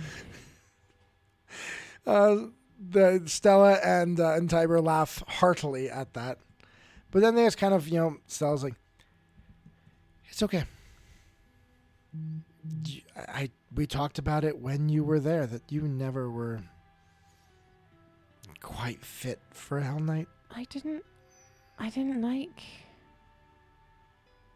like what I saw. I didn't feel comfortable. You've never believed that might could make right. Because it doesn't. And they all kind of look at each other and they're like, okay, Anna. In my opinion, the stronger you are, the more responsible you are for the people who aren't strong. If they can't defend themselves, it doesn't make them weak. It makes you responsible. And Tiber will pipe in, which means that they should then do what the strong tell them to do. Not always. Anna, do you want to get into a fight again on this? Look. I believe you've argued with every single person in Emfarak at least once about this. Not every. I've never been to the capital. If I remember, you failed a few classes because you got bad marks because of this very thing. It's kind of the core tenet of the Hell Knights. I know. I was never really that person. I know. I didn't follow the party line. It was. You do hear, as you say that, I never really, did that. You hear a voice just, and thank God for that, from Az.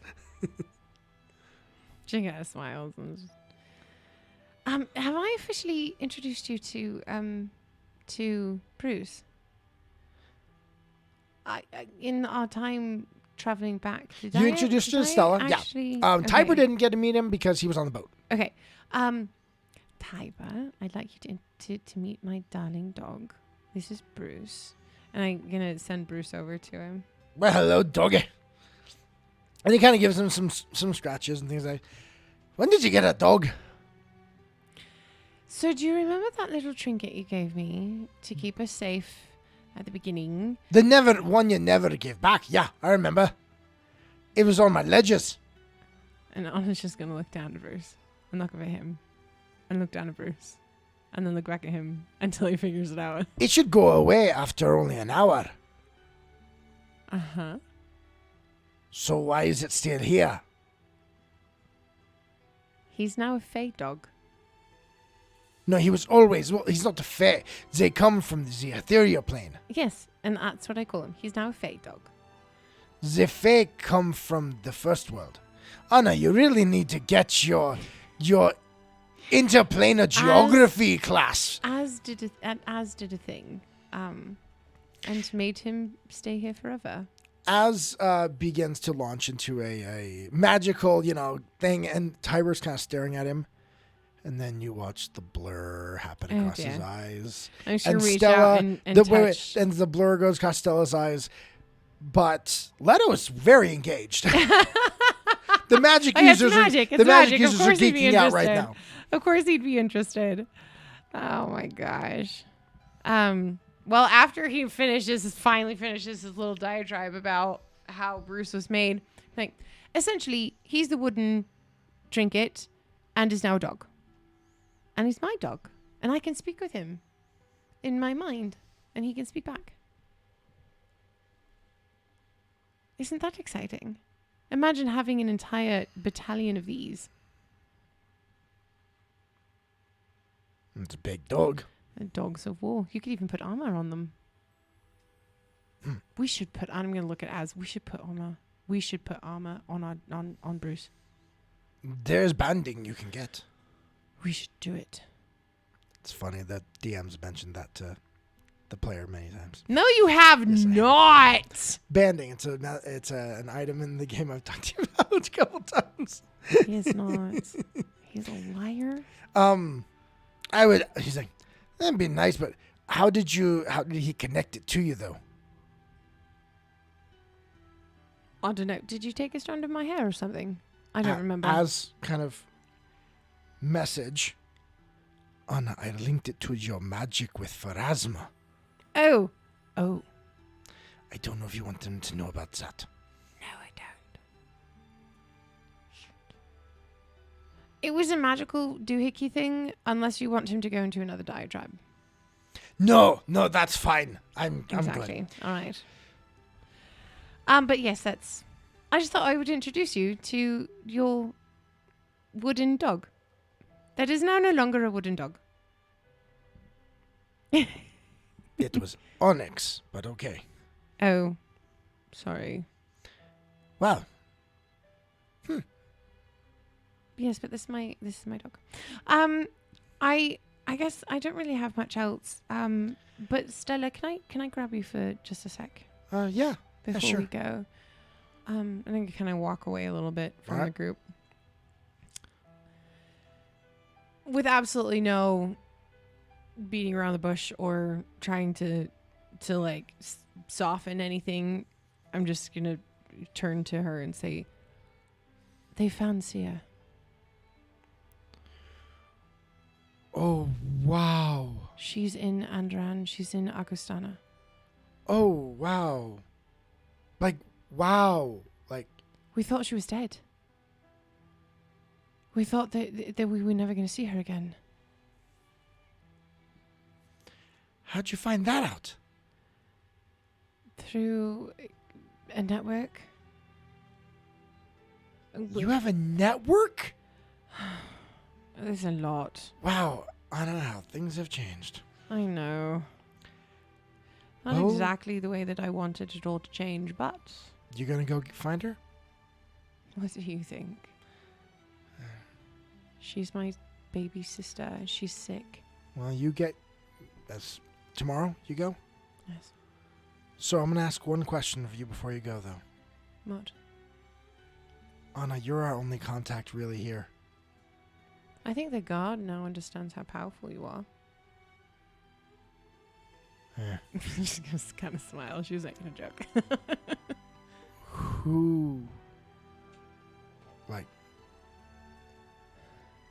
Who do we talk? Like, who would be the person that we... Otherwise, we're going to get shoved in the corner here. The Domina is very, very understanding of situations and how things change. Question for the player: Are you within Az's earshot, or are you trying to be away from everybody? Wait, Az can be within earshot. It's fine. I was just more like trying to. This is a personal issue that none of the other Hell Knights really know about. Okay. And so I was just wanting to kind of get away from them. Okay, but it's not like you're trying to make it so no one can hear you. You're not trying to whisper or anything like that. Mm-hmm. Okay. Because Az will walk over, and he will say, Stella, I believe it is, yes? I would recommend seeking to talk with Octavio. He was the paralictor of the Order of the Torrent when the Hell Knights had their group here in Revenel. Az is right. He would understand your capabilities, your thoughts, the ways that you have lived, and what it is to be betrayed in a way by Cheliax. Yes, he's a very good one. Dominic as well has warmed significantly. He's the right hand of the Domina. He has warmed quite significantly to many of the ideas that people can change and are different than what his suppositions are. So he wouldn't be an awful one to talk to. Okay. Not that he'd necessarily be a number one contact, but Octavio is probably significantly more. Okay. Is better. We don't have a representative. We don't have someone who we know here. You leave and we're alone. Do you want me to go see if Octavio can? I've heard the name. I'm pretty sure we can make that happen. Yes. Okay. Tiber's been around the block. Yes, and for all of his gruffness, he's also quite soft inside. Tiber. He let me take the dog. He always had a soft spot for you. I could never get him to give me anything. Everything had to be back in on time, checked in at the end of the day. That is definitely not my fault. Yeah, everyone liked honor. No, not everyone liked honor. That was not even close to it. Even when she punches people in the face. Yes, even when she punches people in the face. Ugh, all right. Okay. Yes, find Octavio. He will be able to help you. But Farmer Magdalene will be able to get in contact with us if anything happens. And she's good people. Okay. So. Well, as long as we have a contact and can have some voice in what happens to us, and someone who understands what Hell Knights are. Yes. From the not they're going to kill us way, we should be fine. More than anything, I just think they're not sure what to do with you. The general I tell them what public. To do. They give us a sword and point us back at that border. I have a feeling that's going to happen sooner than later. So. Oh, good. And then you can have your chance to kill as many. I just gotta give me one of those swords. You gotta give me one of those swords so I can take those things down. Yes. Nope, so we'll figure out something there. Okay. Sorry, I had to fix my phone because it kept making noise. All right. I'm gonna give her a big hug. She hugs you back. And just be safe while we are gone, please. She turns to Az. You take care of her. She acts all tough, but she likes to get herself into trouble. I am tough. Especially if she's allowed to talk. Hey! My voice got us out of a lot of scrapes. Your voice got us into a lot of scrapes, too. That does not mean that I didn't get us out of them. I'll see you later. Okay. And she can just give her one last little, shoulder squeeze and then head out. Head squeeze. And then I'm going to turn around and go back. Tiber, give me back the sword. He already gave it back to you. Okay. He handed it back to you when you were, talking about things. So yeah. Good. I couldn't remember whether or not he'd given it back. Right. Then I guess we'll just head to. All right. I was gonna say hotel. A tent. Tent. So you head back to your tents. Head back to your bunks. The hotel. We're going to the hotel. And I turned that off. You go sleep. It's not working. Sleep. through the night. Like a baby. Like a baby. Actually, roll me a will save real quick. Oh, jeez. Seriously? Yep, roll me a will save. Ooh. Oh! That's the worst of the night. Hold on. That is a Will Wheaton. So it's a 17. 1. No, it's not that bad. 23. 23. You do have a bit of a restless night. You keep seeing in your mind the face of the faceless stalker. Oh, jeez. Just kind of, it's That hard. nasty That nasty face. is hard to forget.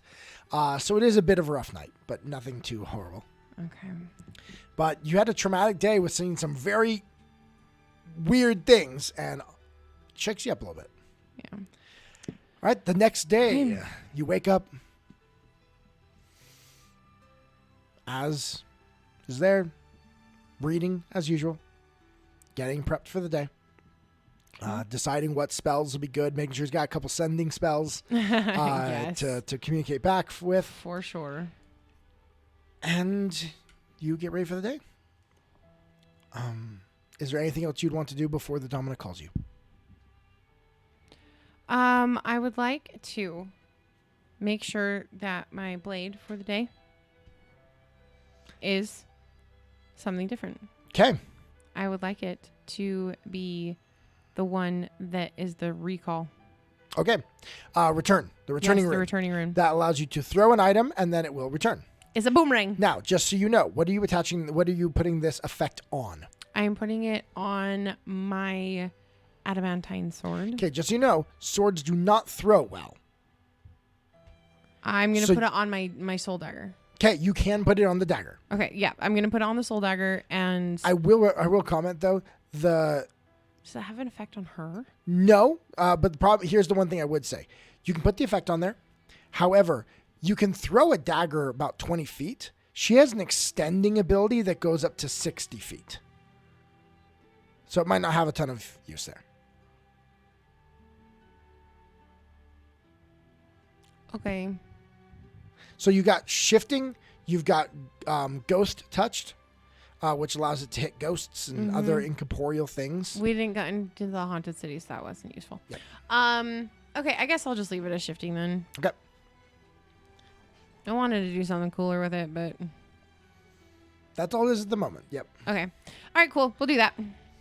All So I'm just going to prepare that and make sure that that's all ready to go and give Bruce a little breakfast, a little morning snuggle. I will ask, because you mentioned it, What? there are other war dogs in the camp. Oh, there are? Yeah, of course. There would be. Did Bruce go say hi to them? Not really. Ooh, Flyboy redeemed a hero point. Yep. Wait, when did you do that? Oh, 2 minutes ago. I'm like, shoot, did we miss that forever ago? Anna want to try to requisition some barding? Barding. Dog armor. Oh, It is companion armor. Can I armor. also requisition another dog? You want a second dog? One for Az to protect his back. Well, it wouldn't be what yours is. It would just be a dog.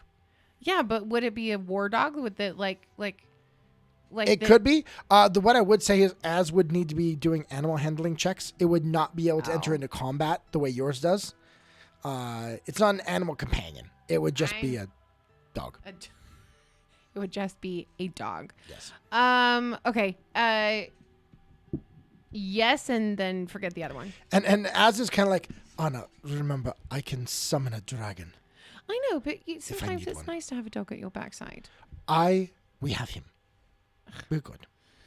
Okay, fine. All right. Yes, I would like to go get some armor for my dog. My dog. So, I will say, so you have your animal is a medium size. Yes, he is. So, you can get... my favorite mug of all time. Yep. So, you can get some heavy barding. Since you are recognized within the camp as a direct contact with the Domina, they're not going to make you pay out of pocket. They're just going to be like, okay, yes, you are part of the army. You get this. She's going to try and pay, though.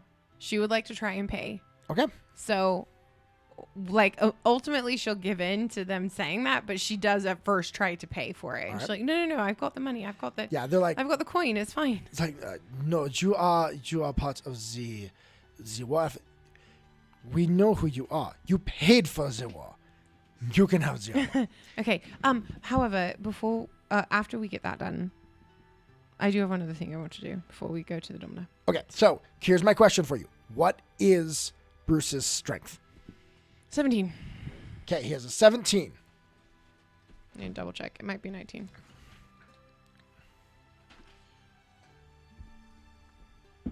Yeah, it's a +5, so...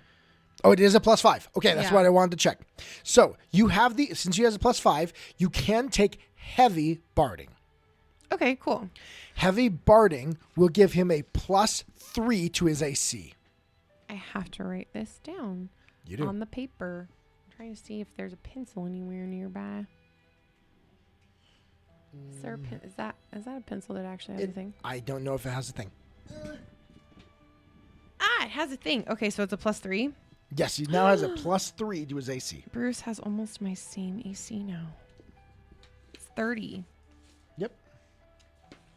And Cool. actually, later, probably between sessions, I can actually print off a new one of those for you with the barding on it. Oh, cool. Okay.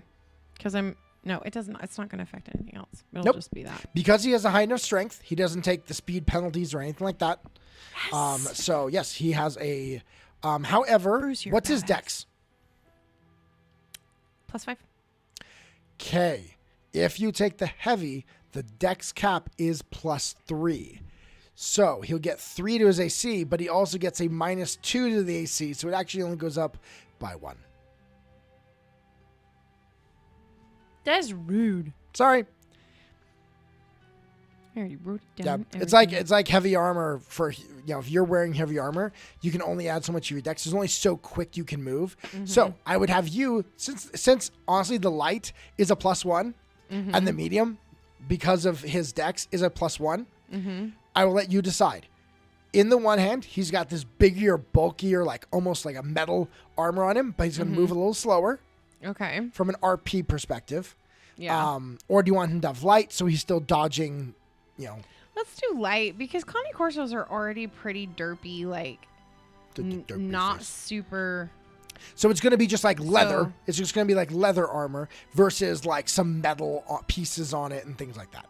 Okay. So I'm asking more for aesthetic and for roleplay situations. Yeah. because No, no, I like that better. I At like the end of the leather day, armor on him. at the end of the day, your bonus to his AC is going to be the same. It's going to be a +1. I should.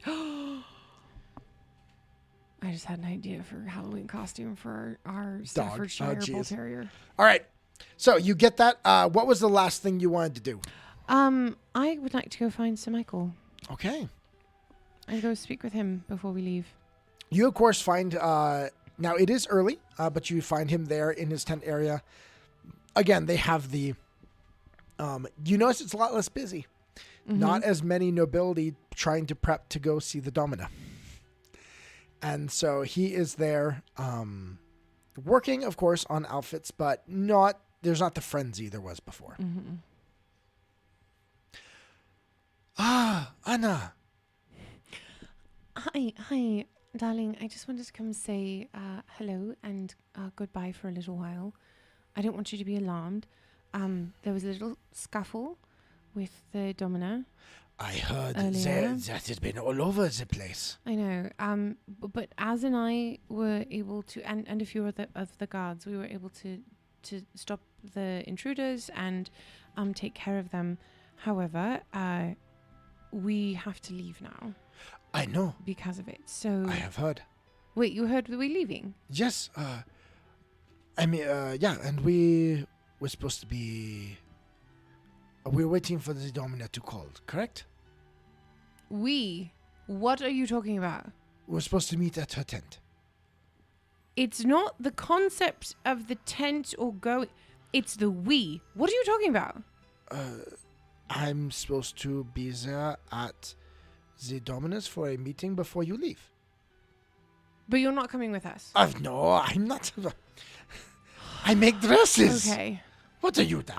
That's why I was kind of freaking out. I thought you were saying that you were coming with us and that we needed to go. Nope, we got it. I've got it. We're good.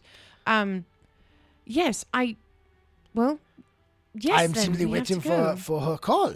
And actually, while you're there talking, a servant does come up and kind of tell you and Michael, the Domina will be ready to would like to see you in about half an hour. And she says that to both. You can tell she came to talk to Michael, but notices you're there. Now that I was we're like, here. oh, I got to tell you too. Yeah. It's Hey, GM Hina! GM Hina! Thank you for the raid! Hey! Thank you so much for the raid. If you are new to the channel and are here, you can actually, if you follow, you get a dragon. You get a little baby dragon. There are also new emojis that you can get. Oh, that's our true. little chibis. For any of those, I totally forgot about that. For any of those that don't know, we have special little emotes specifically just for our channel. We've got 4 classes of chibis that I drew, and then we've got our little dragons that are also available. I'm going to drop the ranger. Hayley drew these herself. Oh, I just dropped all of them. So they're really, really small, so you might have to zoom in on your screen. But there's the ranger, the monk, the wizard, and the druid. And we are still working on names for each of them. And then we got little dragons. So, and then we've got all of our little baby dragons. if you want to be able to use these emojis or to have one of the dragons flying around the bottom of the screen, just follow. Yep, just follow, and then you will have a dragon and the emojis. Okay, so yeah, I guess we're just going to go to the dominant then. All right. So are you just going to wait with Michael and go with him, or are you Yeah, going to go back to your tent and... Just go with him All right. at that point. I mean, we've kind of gathered all of our things. We have our bags of holding, and we're good. You have. So in, after just a little bit, Michael goes and preps himself, gets all ready, powders himself a little bit, on. puts on the, gets, all dressed up. This is the French court circa Louis the 14th. Not quite. It's a little before then. Probably it would be that Michael is like the fashion forward one. Which means he looks weird. Yes, he looks weird. And so you all go to the Dominos, and when you get there, you are, I think, a little surprised because present is Magdalene. They've actually brought Tiber and Stella and Leto. You do see a woman that you don't know, but I think you would have seen around. She is Flora Costin, the head of intelligence. You do see Octavio Sabinas, the ex-head of the Hell Knight Order. You see Captain Boswick Windstar from the Silver Torrent. And Delta is there as well. And the Domina says, yes, come in, Anna. I'm just going to kind of do a little bit of a kind of like not a curtsy, but like kind of a bow thing. Anna. I try. You would fit in better in Andoran. Well, we are here today to make an important moment. Anna, you are being sent as my emissary. As my network and certain individuals, she looks at Magdalene, have told me, Charles? And do you prefer often comp or... And Hayley, help me with this one more time. Often house. Often house. And you see Az look over at Magdalene. And Magdalene looks up at him and says, Az is a slave name. Let it go. And he kind of... Anna's just going to reach over and just take his hand really quick. He takes it back, gives a squeeze. Often. Gosh, why can't Often. Often house. Often house. Often. Often house. This is the joy of switching off GMs. Comp. Often house. My holdings are in the name of Often House. And she's like, Charles Often House. You have holdings in Cheliax. You are a landowner. Anna, I am sending you as a representative. As such, you must have a place from which I can politically send you. And so, in this spirit and in recognition of all that you have done for our country, in funding the war effort for saving our citizens, we present you with your patents of nobility. You are, from here on, Dame Baronetta Andoriana Numida. What?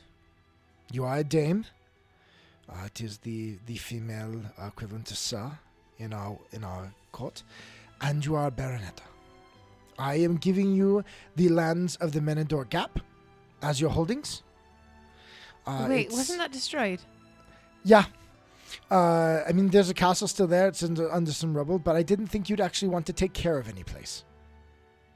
Well, no, But I thought it made sense as a defender of the realm that I give you a location that protects us from Cheliax, as you have been doing. You're right. That actually is perfect. And so with that, you are now of the nobility. I just kind of turn and look at Charles. And just kind of like, okay. And of course, she hands you the patents of nobility. And of course, you cannot read a word of it because it's written in some old language thing. It's the equivalent of Latin. Thank you. She rolls it up a little bit and like, is there like a tie or anything on it? Yes, there is. And you do see at the bottom that you have been given a emblem, which is a... all the dragons were in front of it. Yes, I didn't see it. I didn't have, in the program I was using, I didn't actually have a silver, but it's actually a silver and purple, reminiscent of the colors of Pharasma, covered by a red dragon. This is because of the dragon, isn't it? Yeah, that's the dragon.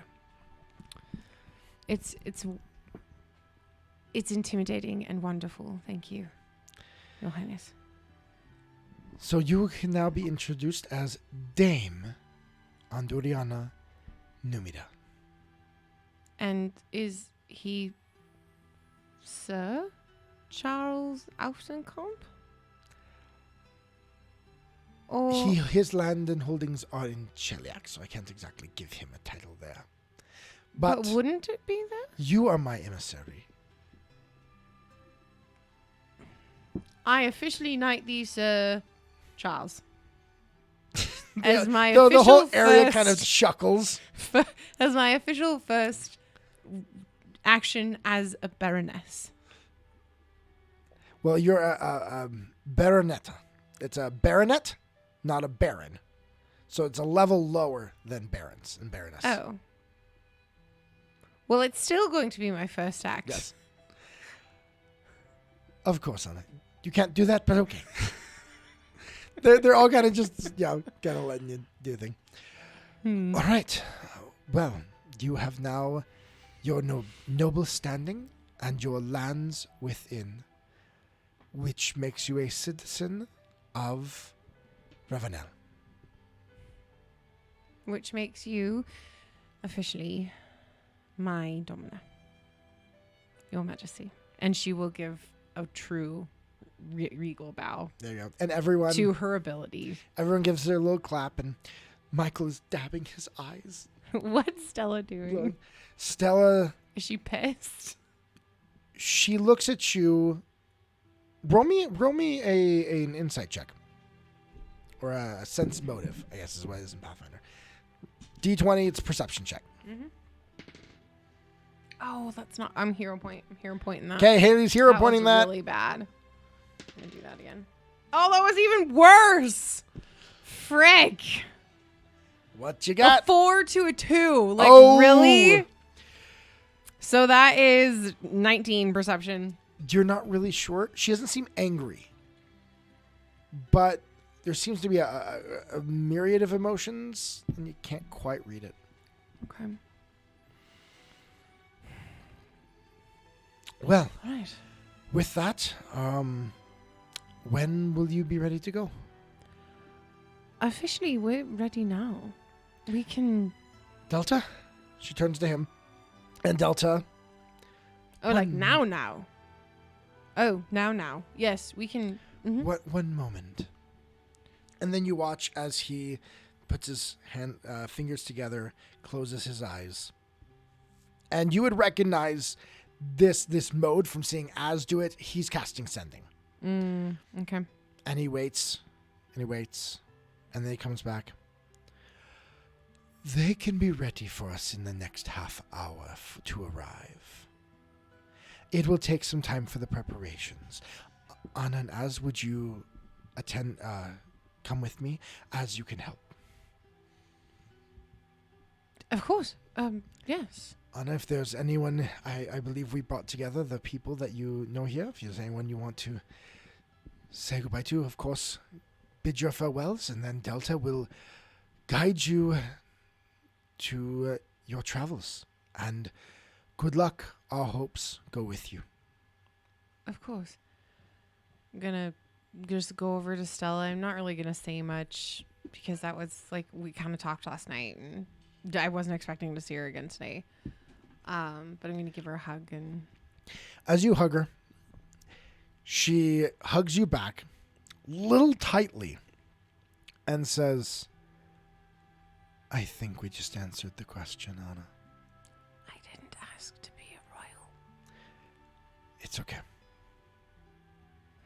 You'll just be a jump over the border.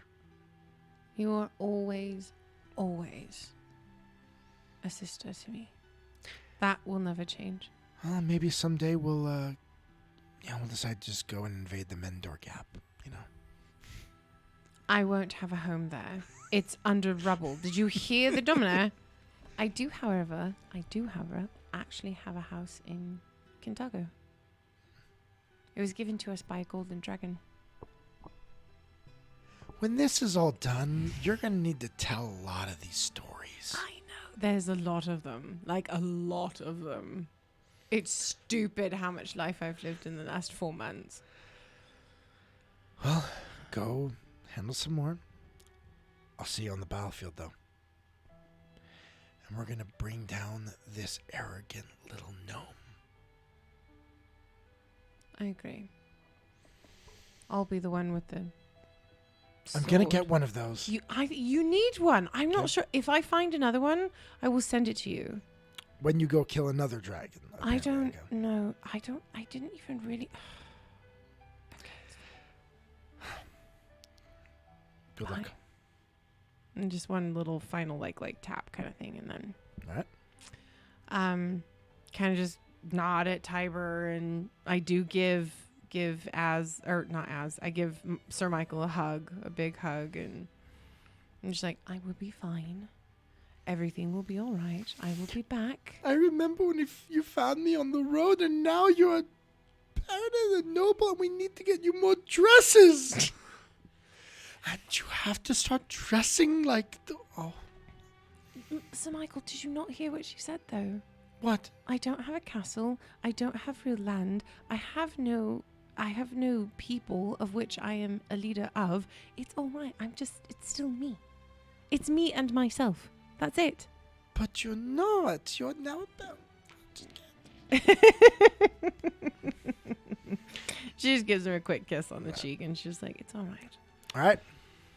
And then we're ready to go, and just go back over and I'm going to say to Az, just, do you want to be Az or Charles with me?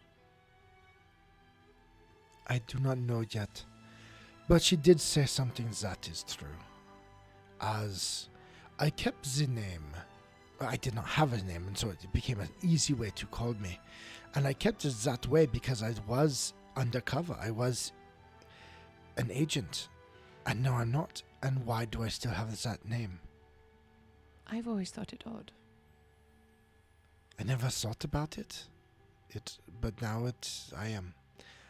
I'll get back to you on that. All right. I'm just kind of lace my fingers through his Charles hand just sounds it too many sounds- syllables. It sounds fit for the partner of a baronet. That is true. I am now I have served you. my lady. And he gives you a full, like, here, let me give it a little. That gives you a full bow. Okay. And just, I'd be like, and rise, please. All right. Ready to go. He leads you out. You both fall out Delta, where he has set up a summoning circle. You notice there is. They've actually created a stone circle with the etched runes. It's definitely a little makeshift, but meant to be a little more permanent, so it can't just get wiped off in a moment. Yeah. And so he prepares the spell.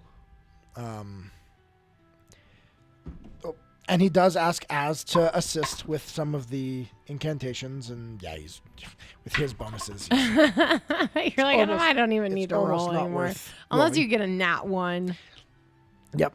So you are there, and then you begin to feel the light around you. You have experienced this once before, having been teleported previously, and now you begin to feel the magical energies swirling around you once again. I don't remember. Do I like this or not? I'm remembering this being like weird. You felt it was a little really weird. Like it. It was kind of like it's just. So yeah, not your favorite feeling, but you feel the magics swirling around you, and suddenly feel yourself pulled through this magic. But just as the spell begins to take you and you begin to feel yourself pulled forward, you feel this energy, this bluish, if you give it color, be a bluish force, that suddenly it's almost like you got grabbed by the arm and yanked to the side as the teleportation's trying to take you forward. I need you to roll for me Who is trying to steal me? a check. So, Which one? This Hero is, points, people. I think I might need some hero points here. So, you need to roll for me. It is one of 3 options. Your Arcana, Occult, or Religion. I think you only have Religion. Yes, I only have religion. Okay. All right, roll. Okay. I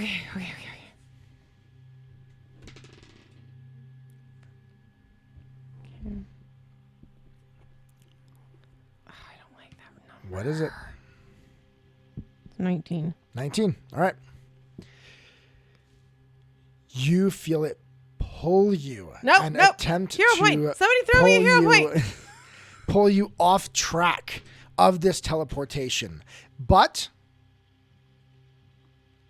as that energy begins to pull, you feel another energy grab the other side of you.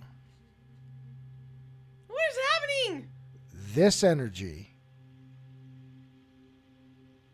you know well. Is it Az or Pharasma? It's not as. This is your lady. It's Pharasma. Pulls you back on course. What? For the love of all that is holy, seasonal bard. Oh. Thank you. No, actually, the force didn't even roll. Hero Sorry. point. Hero. I think that got lost in translation. So you both were pulled off, but then your DD pulls you back, preventing so Az was this. taken too. Yeah, both of you were trying to be taken by some other force. But nothing grabbed Az. You know, it grabbed you. It grabbed at the teleportation magic. It tried to pull both everything with the teleportation. But something magic. grabbed me. But Pharasma grabbed me back. Pharasma grabbed the And magical didn't energies back. But didn't grab Az. Okay, I'm gonna try and explain this one more time. They grabbed the spell, which you two are wrapped in. Okay. Okay, I just got explained it from your perspective. Okay, no, I got it. Okay. Pharasma, your deity, pulls you back on course, and you feel the magics continue as you rush through the teleportation spell. However, because of this tug of war that you were just in, back and forth, we're not gonna. As you come out of the summoning, I need an athletics check, or I should say a reflex save. Okay. I will allow you one of two: reflex or fortitude save. Fortitude. Okay, give me a fortitude save.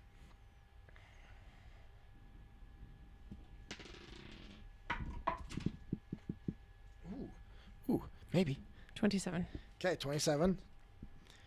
From Anna and from Az, or I need to rename it to Charles. I know, we're going to do Charles. We'll see. This is up to him. It's up to him. whether or not he wants to do it. Defense, there we go. All right, so, nice, he's going to do that. Okay, who? Az succeeded. As you come out, Az dives into a roll as you hit the ground hard. This summoning spell somewhat went wrong, and you end up feeling yourself thrust against the ground as you land. And you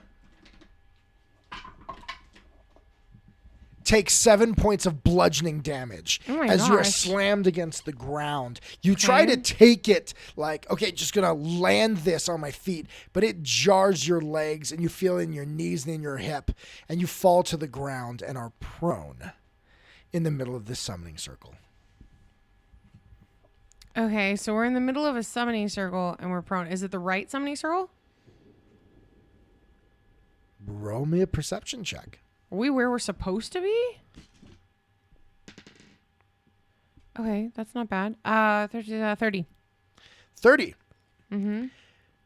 As you feel, you kind of, whoa, and you begin to look around. You hear the sounds of waves. Distant gulls. This is not Andran. You look around and you see a bunch of soldiers around and a magic using, mage type person standing directly in front of you. Are we in Andran? Yes, you are. Okay. Hello. Are you the people from Revenel? Yes. That was a very sloppy summoning spell. That was not Delta's fault. Something tried to steal us mid-summon. You can't steal someone mid. Hey, who's the one that just rolled on the floor? It wasn't you. All right. And you did. Az kind of stands up, kind of puts his hand on your shoulder. That should not have been able to happen. That was something was waiting for that teleport. Does Cuthwaldwin have that kind of power? I didn't think anyone had that kind of power except for the gods. I told you he's trying to become a god. There are users that could possibly, if they were prepared. I imagine he knew someone would have to go to Andoran, and they either need to go through Nadal, Cheliax, or teleportation. Do you think it's just an automatic thing that is just set up to react to any? No, he was probably waiting for someone from Ravenel. He knew where the war camp was. Yes.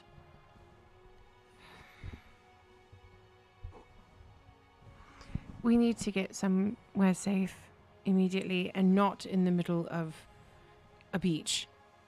Is that where we are? Where are we?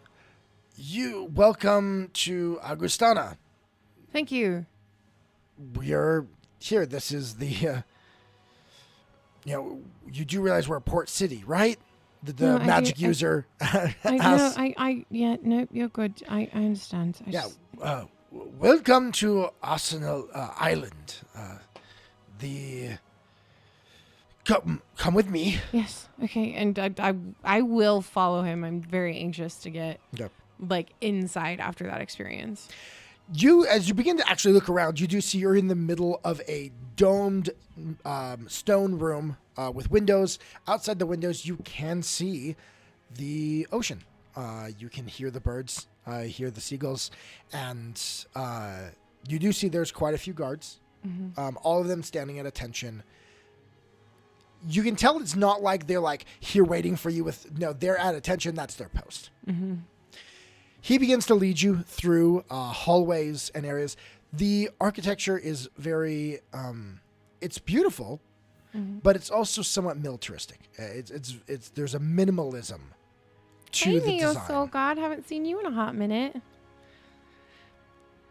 And he takes you through a couple of halls, different areas.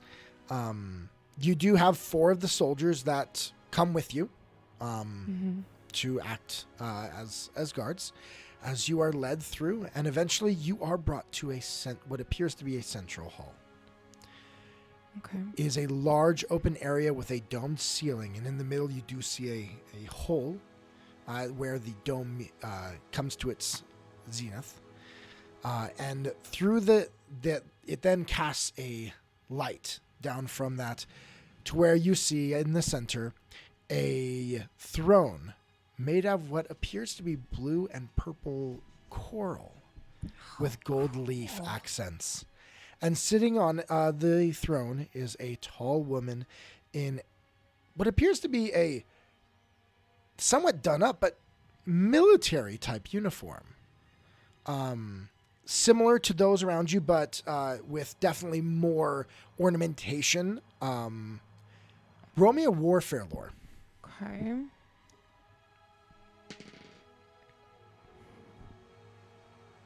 So guys, I do still need some hero points. If you've got the channel points to spend, I would love some backup on a hero point. Go on. So what was it, Hayley? It was a 2. It's 2. Okay, so add your warfare lore. 16. 16. Hero point came through. Yeah! I'm going to use it. I need to turn you down. Is Hayley blowing you guys up? I'm seeing her. Am I blowing you up? I'm blowing you up, babe. Yeah, like you did that. I know. That red line to everybody. I just saw. Ooh, this is so much better. It's 13. 13, okay. I know our normal person who's our mod is actually playing his game tonight. So it's his finale too. So when we're done here, we need to jump over there. So hold on. That was a 13, and this is Warfare Lore, which is a 14. So 30. 29. 27. 9. 7. 3 plus 4 is 7. Look, it is past 10 o'clock. I'm not responsible for maths. You can tell these ornamentations are not for pretty. They are military ranking emblems. Ooh. They represent rank. Ooh. Not for pure decoration. Okay, good. Cool. Thank you, Seasonal Bard, for stabbing me in the back and then covering the wound and patching it up. At her side sits a saber at her hip. She has long hair, braided, a handsome face with a strong jaw, and her unadorned brown eyes locked in a stern expression. The mage introduces you. How does he introduce me? As Dame or Baronet? He does. Dame, Baronet, Anduriana. Oh, jeez, I wrote it earlier, so I didn't write it twice. Anduriana Nubida. And Charles. Jeez, I just want to say Oftencamp every time. Oftenhouse. Oftencamp is actually a family name of mine, so it's in my mouth a little bit more. I know, it's easier for you to say. Oftenhouse. Which you notice that everyone, when they say Oftenhouse for him, everyone kind of... And Anna's just going to pipe up real quick. It's Charles, by the way. Oh, I was not done. Okay. It's all right. Sir Charles Offenhouse, let me present you, and he notifies to you, to the assembly. We have Abras Varsin of the Pathfinder Society Grand Lodge, the members of the People's Council of Andoran, General Reginald Commoth, Winsil Starborn, acting Primarch of Absalom, and the Watcher over the Waves, Commander and Chief of the Fleet, and Supreme Elect of Andoran, Andira Marusek. Yes, there. At your leave. And he backs up and then kind of stands to the side. And as you're standing there, the Andira, the Supreme Elect, leans forward, on her, one elbow on her knee, finger on her chin, looking at you. No one told me that you were devil-born.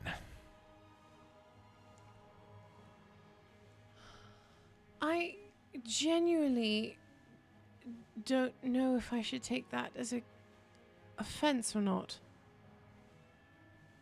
Take it however you like. Just no one told me. And a surprise.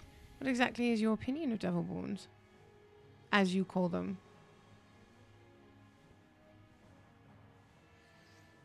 Don't have one. All right. Roll me a diplomacy to make an impression. Okay.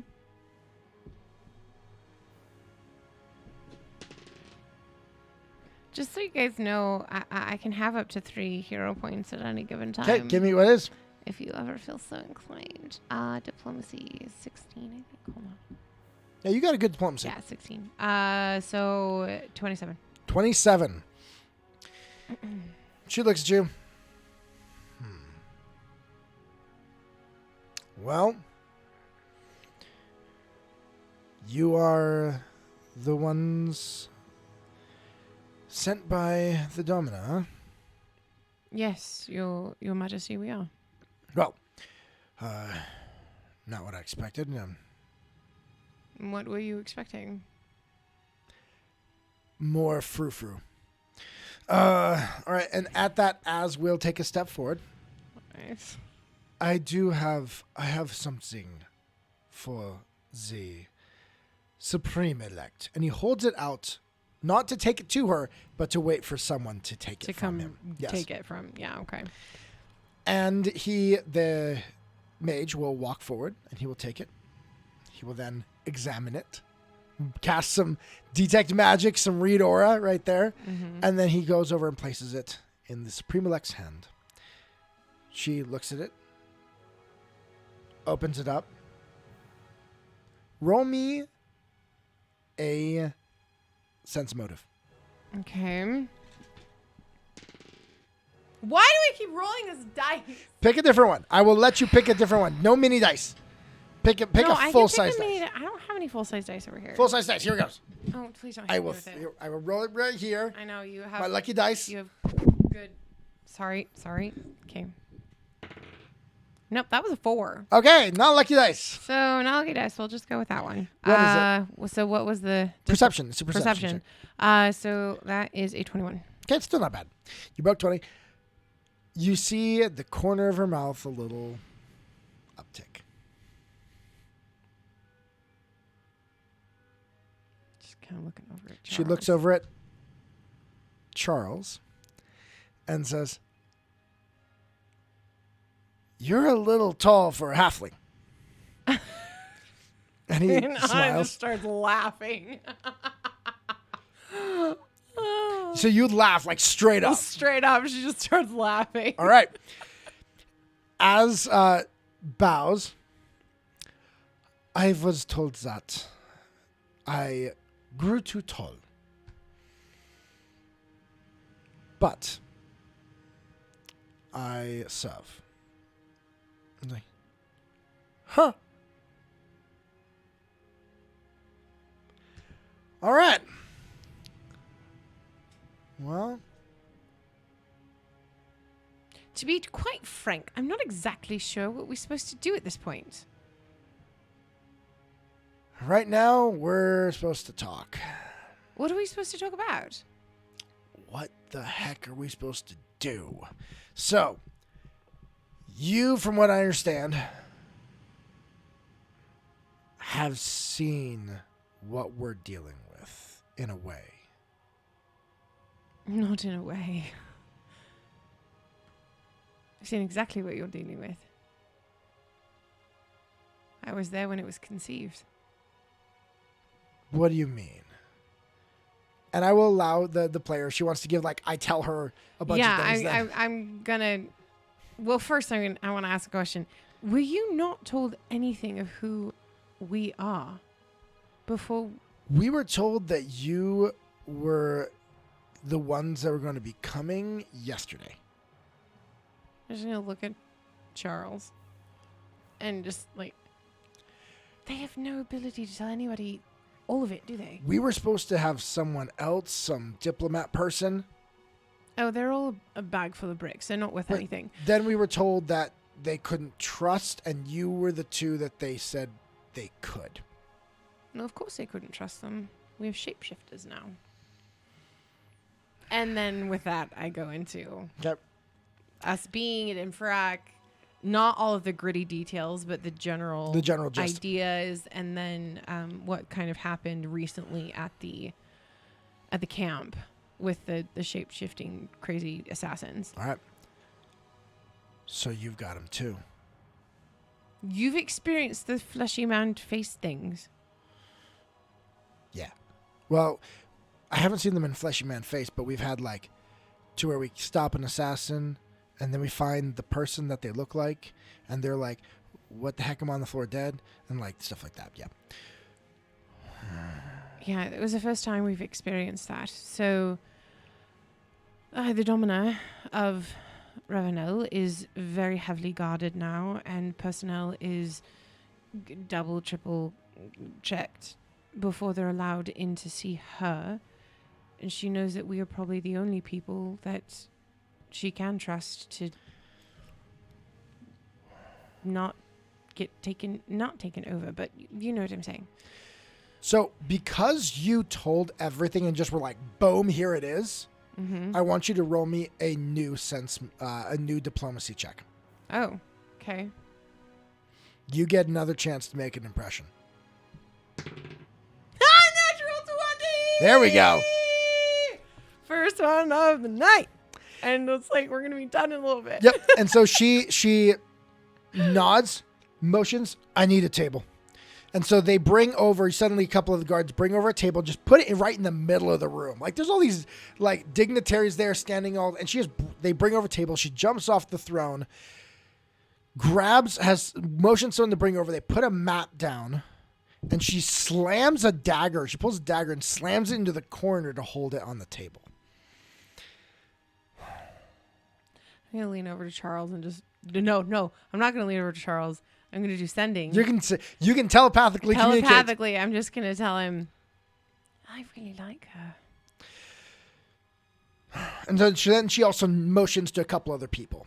Mm-hmm. And you watch as Abras Volson of the Pathfinder Society, the General Reginald Cormoth comes forward, and then also Winsail Starborn, who is the... I don't remember the exact title, but he's the leader of the Watcher of the Waves. No, that's her. She's all of those things. I love that one. The Watcher of the Waves. Yes. Nice. He is, where did I write all that stuff? Okay, there's. No, he is the Primarch of Absalom. Yeah. Absalom, like the big city Absalom. So she motions each of them over. So, with the intelligence you've given us, here's what we know. Can I just say Anna? Yeah, you can say Anna. That's fine. Honestly, the rest of it was kind of like thrown at me literally an hour ago. So Anna's fine. Military titles can serve to no chain of command, but outside of that, they're kind of useless. So... Do you want my military ranking? Sure. Oh, well, I kind of don't have one anymore because I left. Okay. Yeah, it was... So, never mind. Yeah. But here's what we know. Cuthwaldwin's put the bulk of his forces, and she kind of shows you on the map. You know where the Isgar border is, because that's where your family's from. She shows you that Cuthwaldwin's put the bulk of his forces here on the border. You know how you fought a couple of those Timatons? Yes. We got a couple hundred along the border. What do they look like? Large, steel-type colored blue shinies. Do they... Based on... Well, then there's the ones that throw magic. Then there's the ones that are like creatures with multiple limbs. Okay. So this is significantly worse than we thought it was. Yeah, and then there's the Hell Knight regiments that we're dealing with that are fighting along with them, and the signifiers throwing their stuff. And interestingly enough, the signifiers, they're not summoning devils. What are they summoning? Other creatures are worth thing, but they generally, their go-to was always devils. But they're not. I don't know why. And at this, Az will pipe in, they probably can't. That's what I was thinking too. Why wouldn't they be able to summon devils? They shut the gate. What do you mean? They shut the gate. To hell. And Az kind of puts his hand on his shoulders, and he says in his mind, Anna, the gate that they had in Infrak is just a gate. That's one way to go through. That's not how you summon stuff. Look, I don't do magic. And she says this out loud. I don't do magic. Okay? I don't understand this. And so Az will say, I imagine that Asmodeus has forbidden. Oh, that's what you mean. Like, well, yeah, I guarantee he's forbidden. And all of a sudden she leans forward. Can someone explain that to me then? How do you explain? Well, Asmodeus is pissed off. He doesn't like what's happening. Cuthwaldwin's stealing the souls that are supposed to be coming to him. The reason that we know that is because an imp came and tried to ask me to fight for Asmodeus in this situation. And are you? No. But our goals happen to be aligned, so it's going to end up actually giving him what he wants, but not because I'm fighting for him. If that makes sense. So Asmodeus is not on the side of Cheliax in this one. No. She looks over at the other ones around her. And neither is Pharasma. This whole thing is just off. So here's what we also know. So they have the Hell Knight signifiers here. We also have discovered communications with Cuthwaldwin and Abigail Thrune the second. They have signed an official alliance with Hashim ibn Said of Katapesh.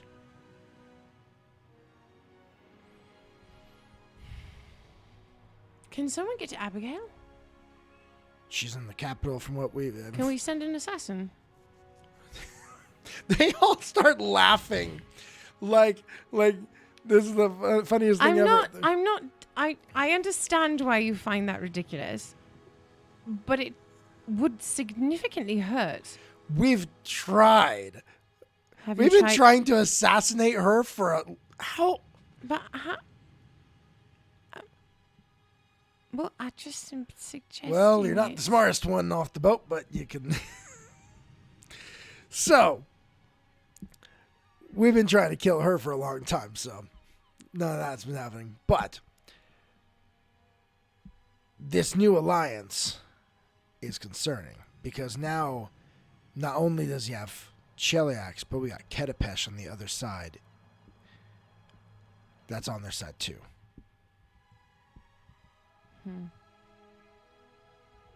They are a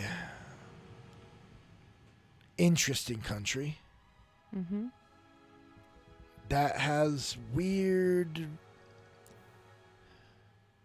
technological advancements. How so? We have reason to believe that he got his technology from them. His automaton technology. Oh. from them.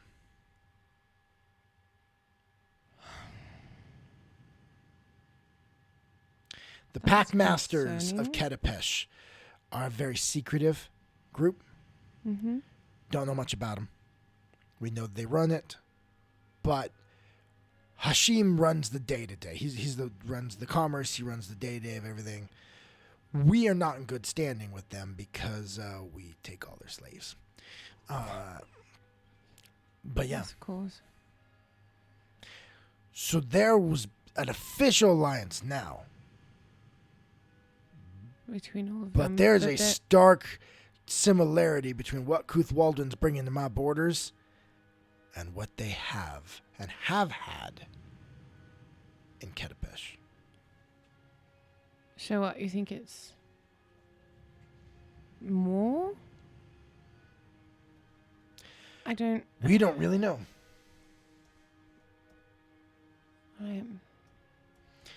So we need to find out. So what are you wanting from us? Well, I mean, you've given us the information that was of the most helpful. What does Revenel have to add to this effort? They have forces, and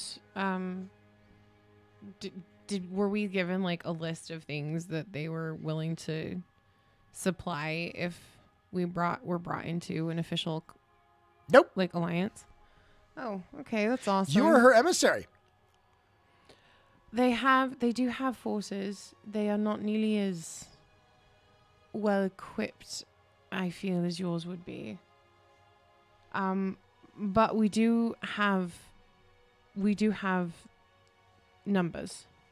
They have a small contingent of Hell Knights who are willing and ready to fight against Cuthwaldwin. However, they are still loyal to Cheliax and to the Hell Knight orders, but they do not believe in what Cuthwaldwin is doing. So there's a rift.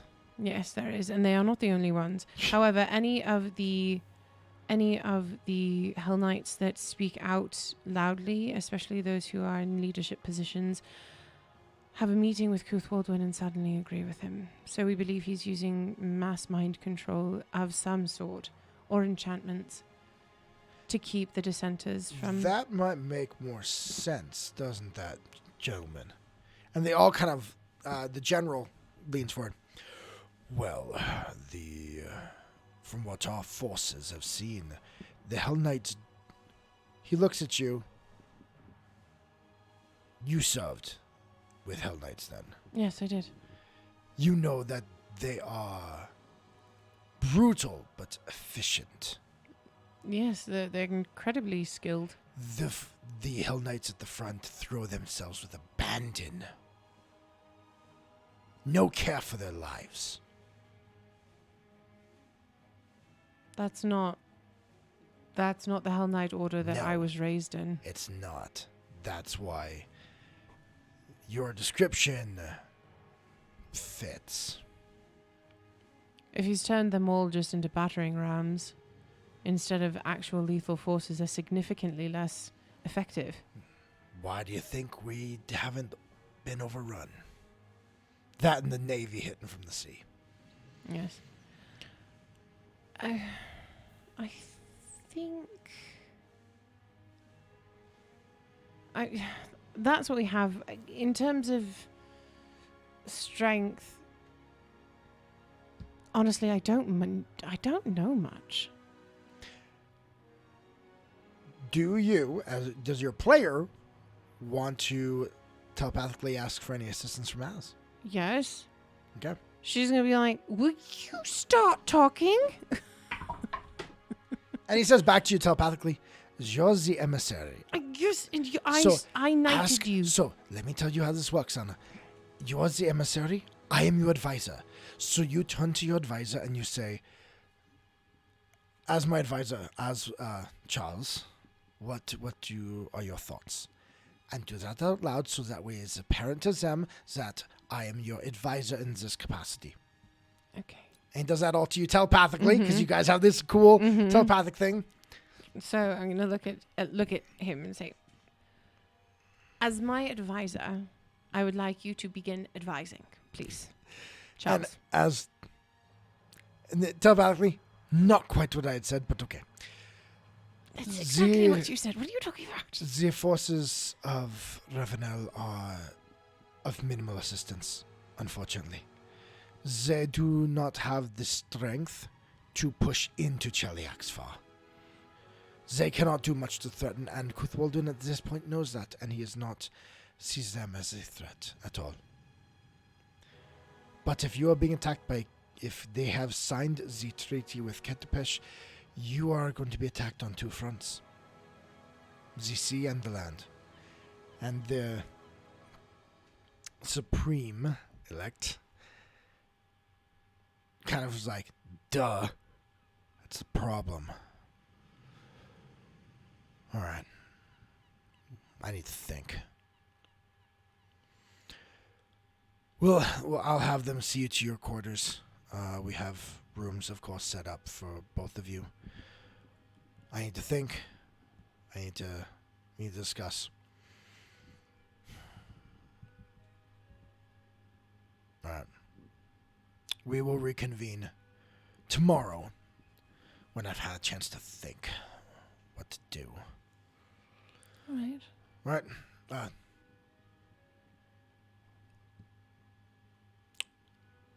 Anna, thank you. You've given us a lot of info. Your Majesty. All right. Well, and she motions to the same, to a servant who comes forward and leads you out of the main hall. Okay. And that is where we'll end tonight. Yeah, we don't have enough time for Anna to yell at Az. So. No, for Anna to really. yell. Why is she going to yell at him?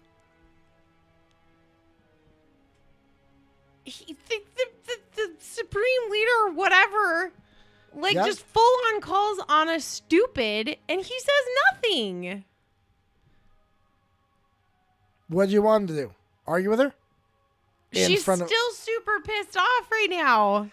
I'm sorry. I'm going to bring this up right now. First off, Az and Anna's relationship is not one to where Az would feel the need to defend Anna. But not even nothing. She got nothing from him. There was no telepathic anything. There was no reach out and grab hand. There was nothing. There was just hey, Anna's stupid. Great. Maybe because Az is the person who plays Az is also playing all the other NPCs at the moment. So, that is where we will end. So, you have now gotten into Andoran. You have met the Supreme Elect. Definitely not, I imagine, what you thought you were going to have. No, for sure, no. I will... Roll me one last perception check for what Anna's perception is as she's leaving. It's 19. Okay. Oh, it's 19 total. It's 19 total. You know, you did have one hero point that you didn't use. I did? Yeah, Seasonal Bard. That's 16. That's better. That's 20, 32. Okay.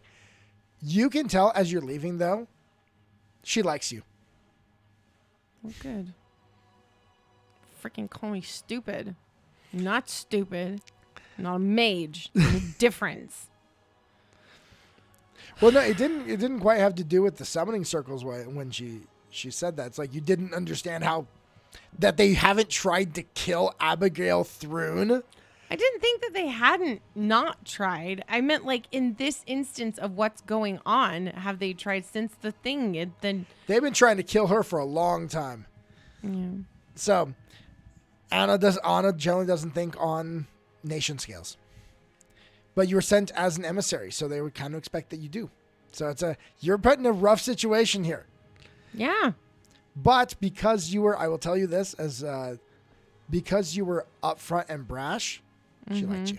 If you tried to be all smooth, you wouldn't have gone over as well. All your DCs would have gone up when you did that. Anna can't freaking do stuff like that, though. She tries, and it ends with her punching people in the face. That's true enough. Every time. So next week, we will find out.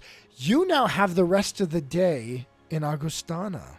Yeah, I wonder what Anna's going to do. Who knows what Anna will do? Come and find out in 2 weeks when we'll be back for the Scions. So on Wednesday we are having raised on D&D on the show. He is going to be our guest for the Family Gaming Experience. That is next Wednesday starting at 8 p.m. Mountain Standard Time. And then on Friday of next week, we are going to do a rundown of Fan X because we will have spent the last 2 days in the gloriousness that is the Fan X convention here in Salt Lake City. We are very excited. If you happen to be there or if you know anybody that's going to be there, we are going to be fairly easy to see considering we're making t-shirts and I'm 6'1" and have bright red hair. So it's very difficult not to see me. So if you're in Utah and you're coming to the Fan X, definitely look for us. Come say hi if you see us. And then we are very, very excited. On September 28th, we are going to be having No Nat Ones on Tabletop Terrain Talks to talk about Pathfinder and their new book, the Sinclair's Library, which is a NPC library book. It's got a lot in there. Both Pathfinder 2nd Edition and D&D 5e. We supported the Kickstarter. I'm excited for when we eventually get our books, so we get to talk about it. We are super, super excited. He's a friend of the show. He's a friend of ours. We really like him. So come hang out with us next week. And remember, it only takes two, but we're going to be rating to see if Lost Tribes Gaming is before we go, on... let's see if Lost Tribes Gaming is still... in their final episodes. So yeah, they are doing a finale tonight for VTM, Vampire the Masquerade. They do 20th anniversary They edition. are still going. They're still going. Okay, let's go read into them. Stay for just a couple of minutes and say hi, give support. Jerome is the GM and is also a very good friend of ours. And this is actually a charity stream that they're doing tonight. So stick around, and if you can, help support. Yep, their goal, I believe, is $100. All right, so here we go, and we are going to start this raid. Good to see you guys all. Good night. Have a wonderful weekend. And we will be ready in 4, 3, 2, and 1. Let's go join them. That was lame. I don't know why I did that. It's okay.